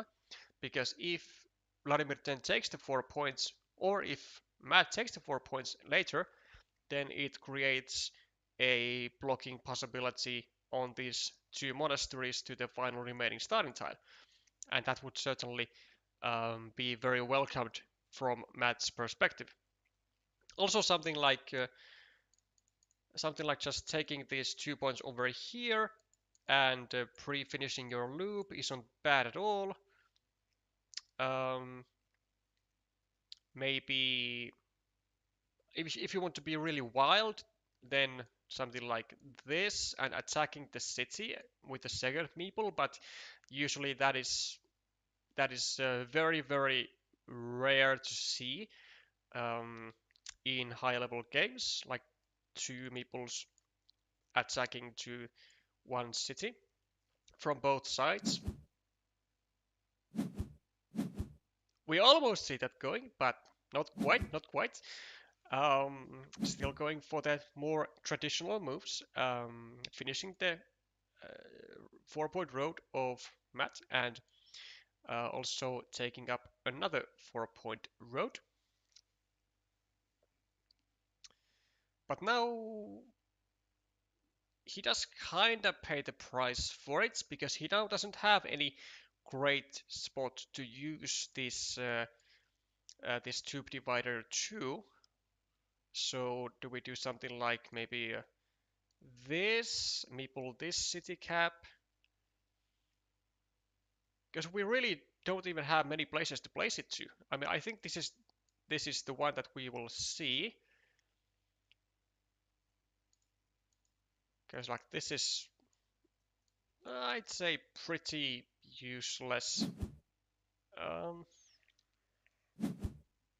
Yeah, I mean, that's the kind of move that doesn't leave the second city cap available for your opponent, but it doesn't really give you that much extra value, because now what could potentially happen is Vladimir gets like a triple city, builds over here, or a quad city, builds over here. Like, he just could potentially block this guy out and leave it with only 2 points, though it's kind of unlikely.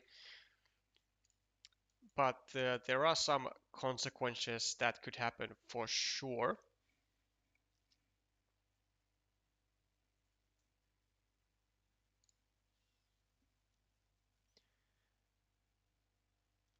Average waiting time for the starting tile was 9 plus moves. Now it's 13.5 moves, but those only cover the cases where he actually does get one. So basically lost cause, as we all know. And well, would you look at that? Just as we read some statistical messages, a lost cause indeed it is, as Vladimir gets the final starting tile as well, and takes all hopes and dreams away from this road meeple to ever come back to Matt's hand. Something that Matt likely will actually be doing is exactly this: take 2 points and leave the city cap open. Now that all starting tiles are gone, it should be pretty annoying for Vladimir actually here, for the same reason we described earlier here. So only Matt can really take the city cap, because all starting tiles are out. This meeple is now in a very dire situation of potentially getting trapped to only 1 point.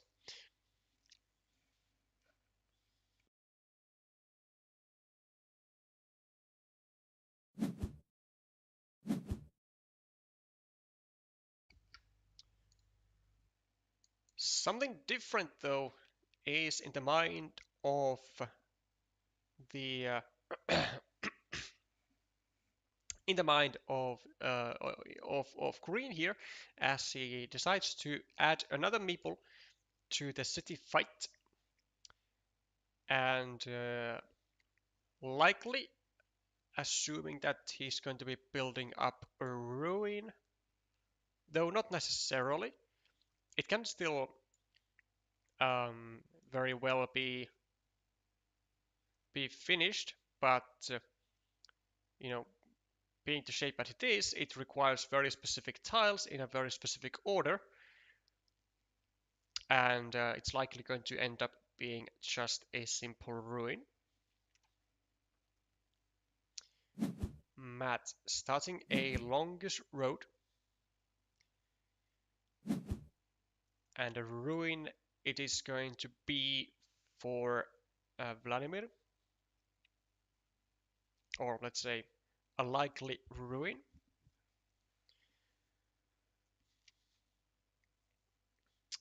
Matt, do we take the city over here, or do we just meeple, or do we just finish our road? City it is, says Matt.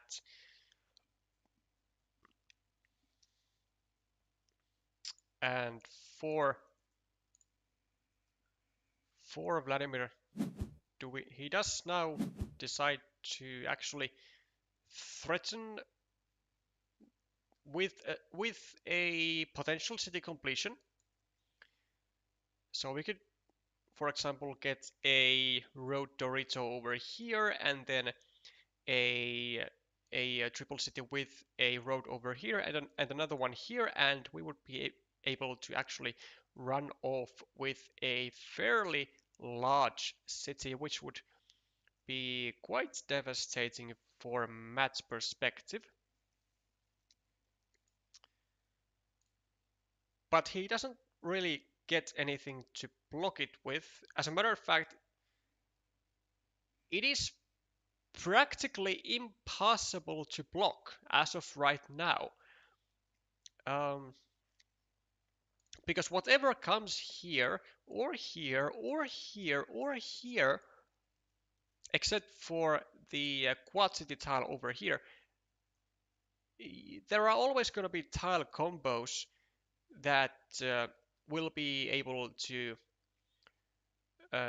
finish this city for green.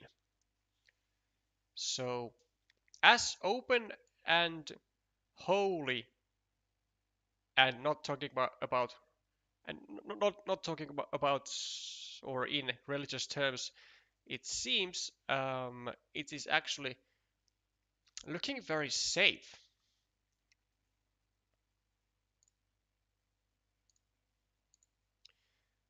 Matt taking a long time with this tile here. I mean, he kind of wants to complete this city, but because he wants to make that block happen, he is going to restrain himself, and he will instead just take back his meeple from the road and leave this city unmeepled. It's sort of understandable, I guess.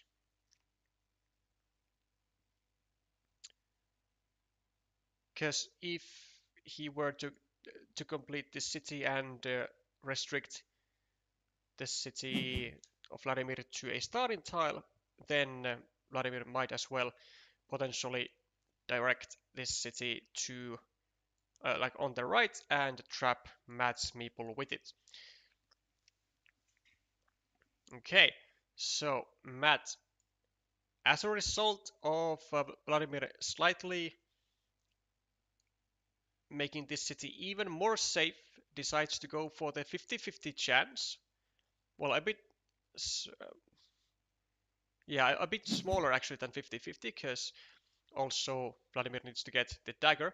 But the CCCC is going to be a key tile in this game, as it is going to largely define whether this city will get completed or not.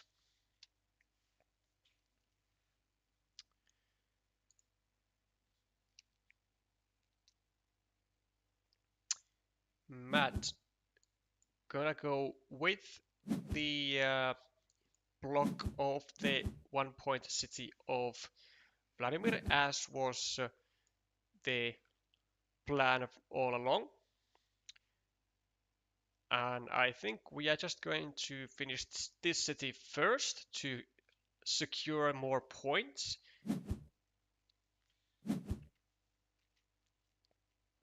Even leaves the city cap available, because there are multiple that Matt needs to complete now. And Vladimir with also with one meeple doesn't really care about these empty city caps here, doesn't want to clean them up. He just wants to get 2 meeples in his hand. Also, by the way, this dagger was one of the 2 that remained viable to be used in this spot, but Vladimir didn't even seem to blink all that much. He just valued this city completion way more than potential completion of this ruin or this city. It's still a city because it can be completed. It's just unlikely. It's only 25% now, because only one dagger and only one quad city remain in the deck.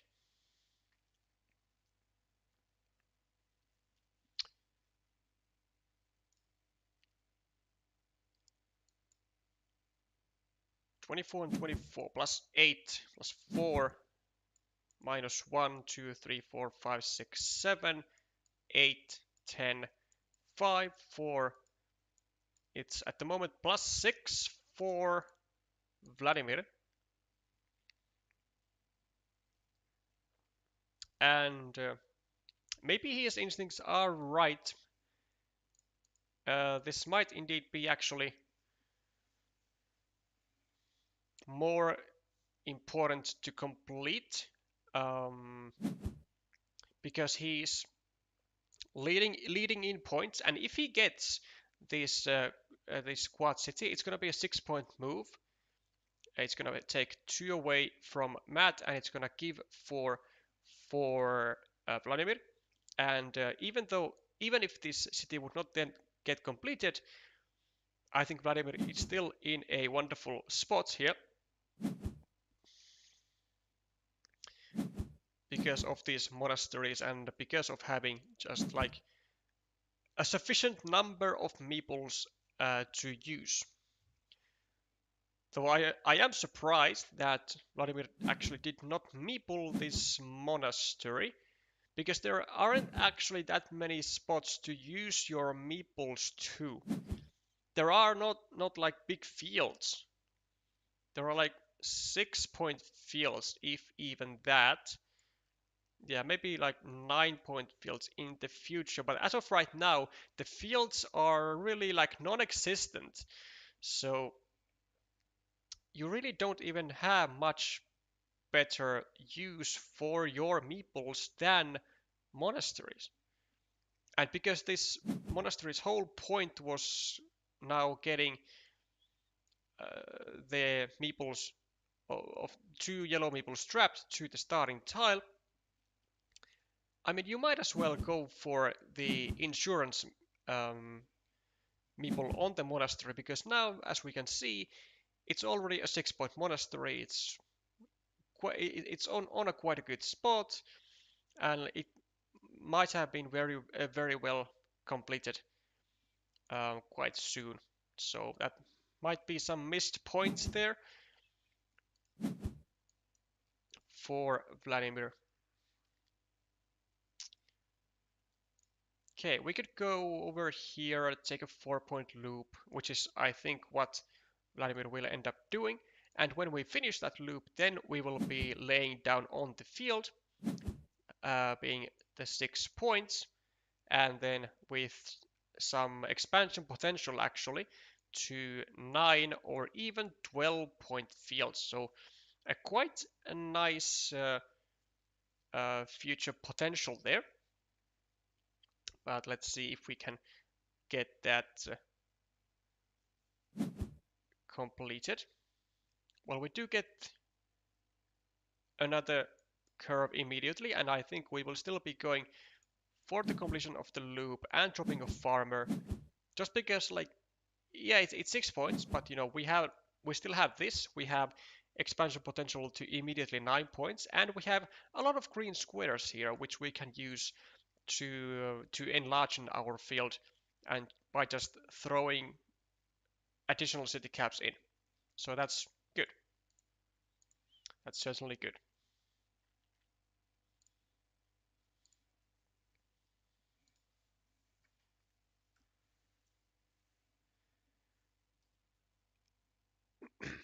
Matt, getting the quad city. So this endeavor is not gonna go down as well for someone you know as he initially planned it to. However, it did go exactly the way as Matt did plan, so looks like this restriction was indeed the correct decision to do. Adds potential 2 points to his city. And now plus 15, 16, 22, 18, 11, 10, 9,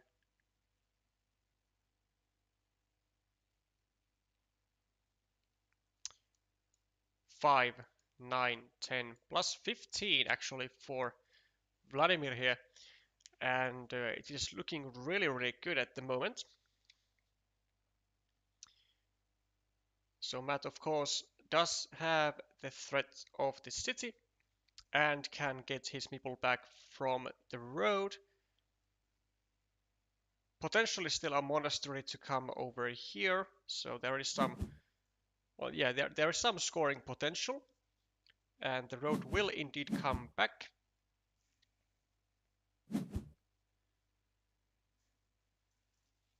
The road monastery is going to be one of the key tiles in the end game here. There's a 9-point spot for that for Matt, and if things get really, really tight, Matt might even place a meeple on this little field here and connect to the 6-point field via the road monastery, if not anything else.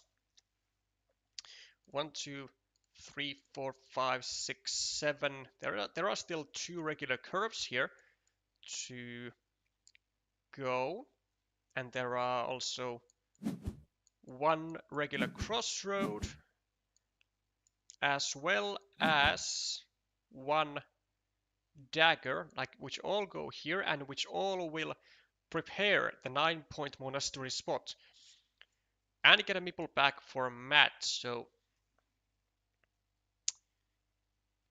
in some cases Matt might even end up with a meeple surplus. So for those of you who do not know what that means, a meeple surplus is a situation where you do not have enough turns to use all the meeples in your hand.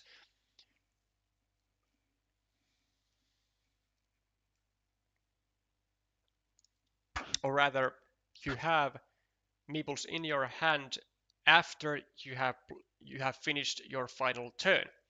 That's, I think, more accurate.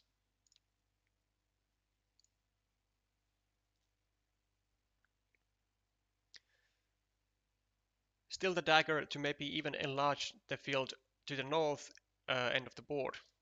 That is also true. So this dagger also remains for Vladimir as the potential scoring tile for 4 points as it is, and potentially he can indeed expand his field to take in this city and maybe even this city and this city. I mean, there are still indeed chances for this field to grow quite significantly.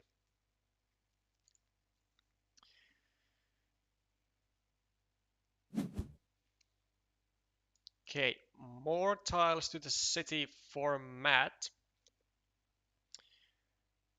And as Vladimir, he cannot actually take any quick points from anywhere, so will he do the same thing as in the last game and just try to expand the city of Matt and try and prevent its completion? 4, 5, 6, 7, 8, 9, 10, 11, 12, 13, 14, 15, 16. Still, again, 7 city caps, just like last time.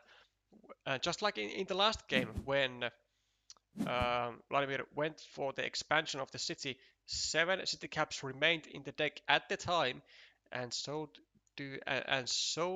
they do now.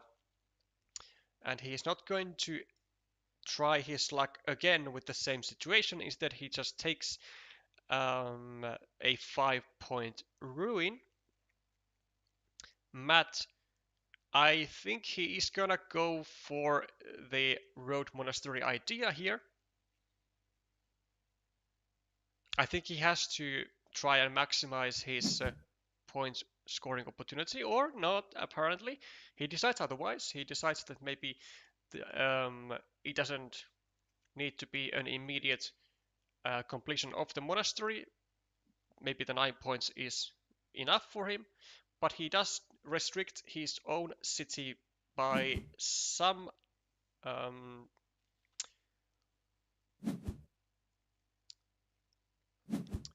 tiles.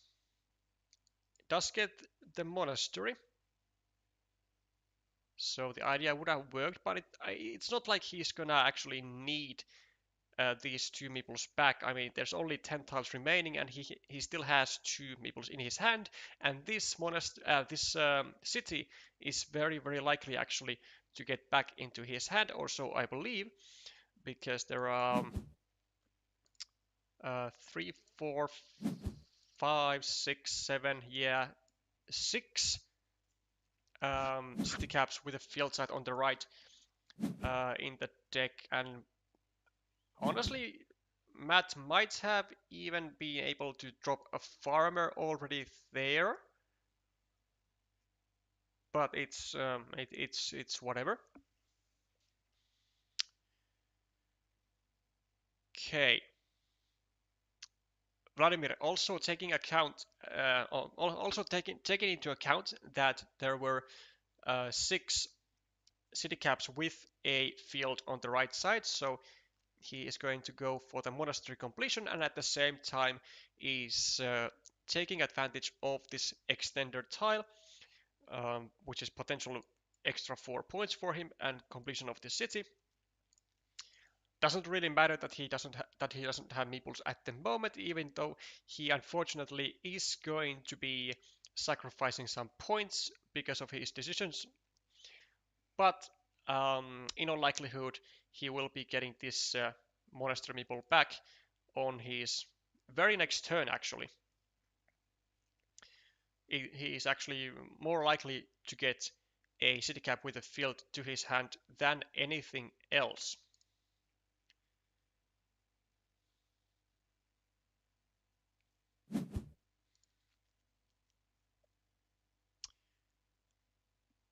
Instead, just tries to rather deny possibilities from Matt from going here with a city cap and taking a 6-point field plus additional city caps to expand it.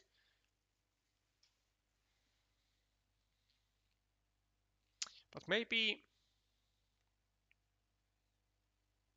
does Matt even need to do that? I mean, he could still go here because there is still this this dagger remaining over here, or rather over here, which will fit into Matt's needs just as well, because he could go here, drop a farmer, go here with the dagger, and take maybe another 9-point field.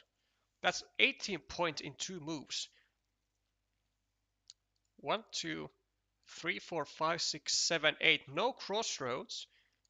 4, 5, 6, 7, 8, 9, 10, 11, 12, 13, 14, 15, 16, 17. 3 curvy tiles. Yeah, I actually... Is there even anything better format than this? I mean, because this just seems so good. Plus 4, 12, 20, 24, 26, 23, 15, 14, 8, 2, plus 2, plus 4, plus 8 for Vladimir at the moment, with 3-0 meeples on the player's hands. So it's going to be actually really difficult for Vladimir if he doesn't get a meeple back on his next turn, potentially, which is the case.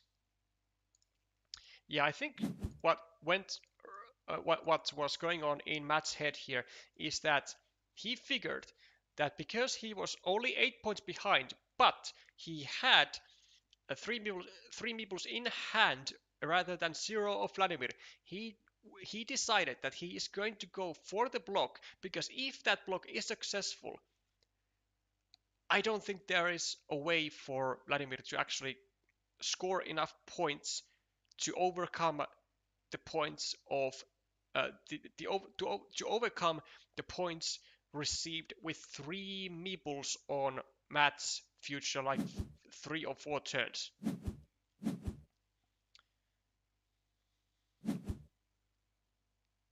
Oh, but this is another field meeple for sure. And this is unfortunate stuff really for Matt, as I'm pretty sure that this is the end of Matt's chances in this championship. Vladimir was +8 with before this move, so +10. 1, 2, 3, 4, 5, 6 plus 16, 12. He's now +18 points. And there is just no reality that I could see where Matt scores 18 points, or actually more than that, 19 points, without actually Vladimir scoring any. There is like just absolutely no realistic chance for Matt to win this game. Yeah, I mean this um this plan, like, it just had to work really for Matt, or it was over. And unfortunately, it was the latter. It was over. He was banking on Vladimir getting something like this road tile, not being able to place anything here, get a meeple back. But that didn't happen. And as a result, there is not much that Matt can do. Oh, he could have actually. You know what? Honestly, Matt could have potentially gone over here. Maybe. And then drop a farmer. Yeah, you know what? What Matt could have maybe been able to do? He could have gone with this extender. Maybe he could go over here and drop a farmer here. Then he is hoping to get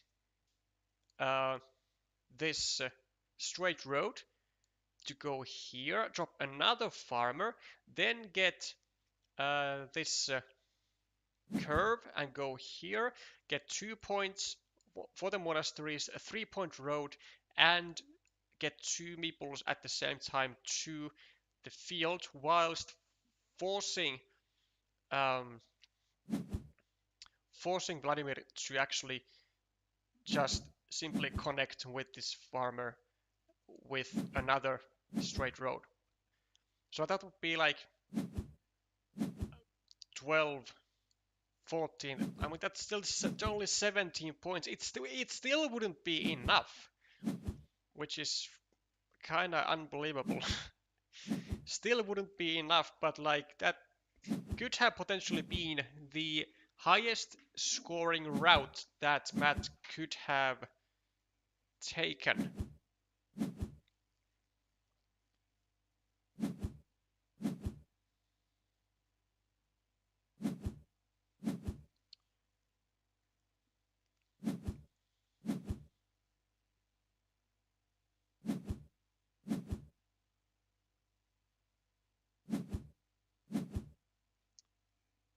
Yeah, I would have to agree with you actually here, like, because if Matt goes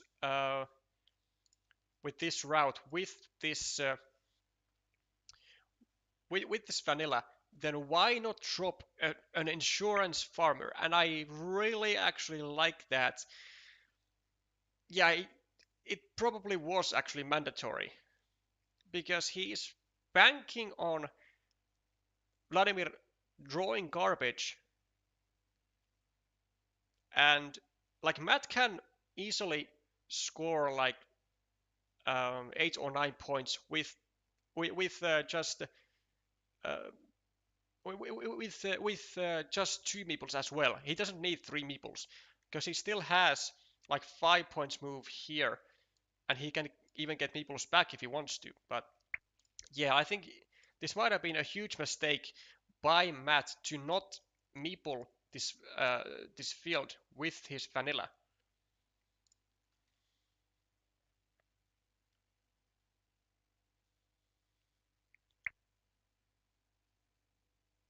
Indeed, I see actually many people jumping to the conclusion that the farmer was mandatory.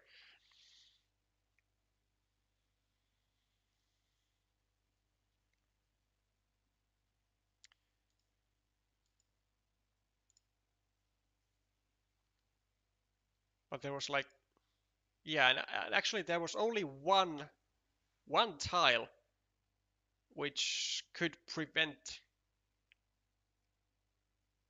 Matt from being able to get to the field. And like even if Vladimir gets that one tile, gets the one extender that goes over here, and then like just kind of leaves Matt stranded, Matt still can make an immediate 7-point move over here because he has the city cap, and that's already puts him at like what, only -3 or -4, and he would have the Meeple majority, and he would have these 5-point scoring spots over here, and then he can just like focus on taking the 6-point fields.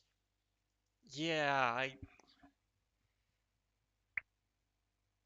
I'm more and more leaning towards the farmer being absolutely necessary here. Ay, ay, ay, ay, ay. Might have been just potentially one of the biggest misses of Matt Tucker of this early year, or maybe even of this entire year.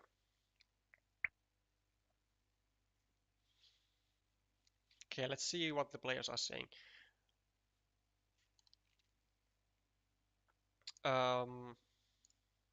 Matt wondering if Vladimir was ever trying to go for the forced CCC. I'm not sure if there were at all like possibilities to go for it. Maybe there was at some point.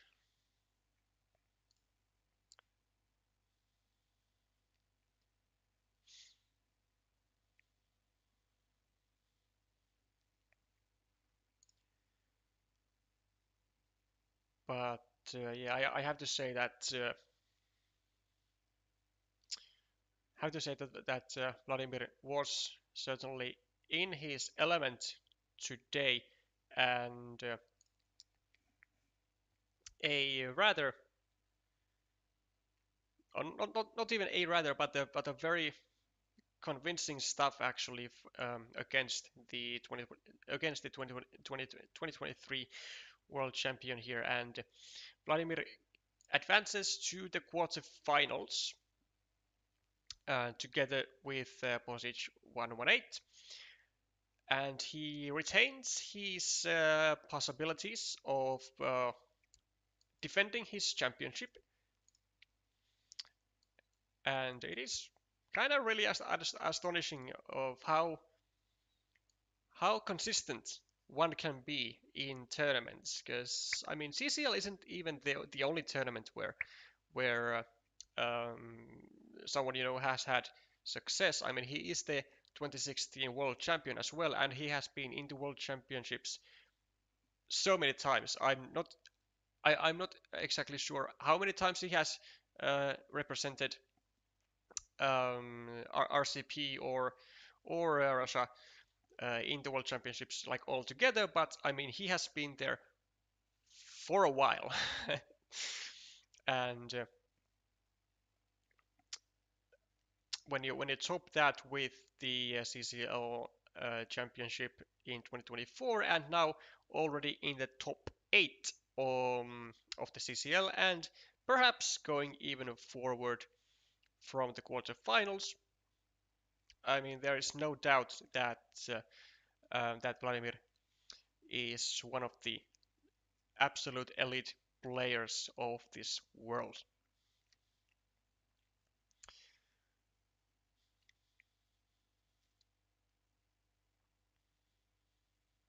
Matt could have even gone for the route you suggested on the right, add a second farmer and connect both with one tile.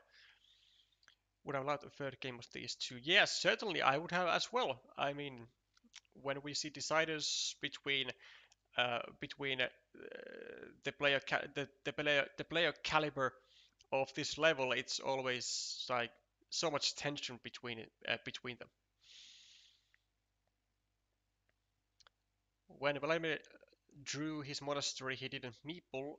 He could have forced the CCC if someone cleaned off one city cap. Ah, I see. Okay, so it was actually pretty close to happening.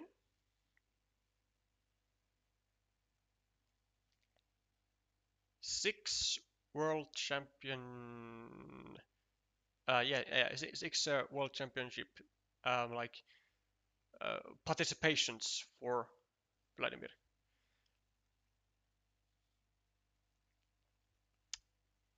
First 16, 13, 18, 32nd, and 5th being the placement. 5th being from the 2024. So the latest one. For a good measure, let's do something that I didn't do last time. We will actually update the score to its fullest to the 2-0. And we shall once again congratulate Vladimir Kovalev from advancing to the quarterfinals. Fantastic performance. And Matt, sorry to say, but unfortunately your journey for CCL 2025 has come to an end after a great performance as well. Just not great enough, I guess.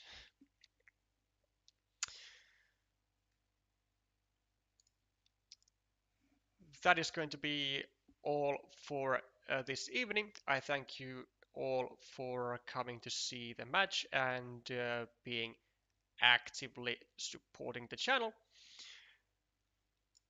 I hope to see you all next time as well, and I hope to see myself streaming very soon again. Bye for now.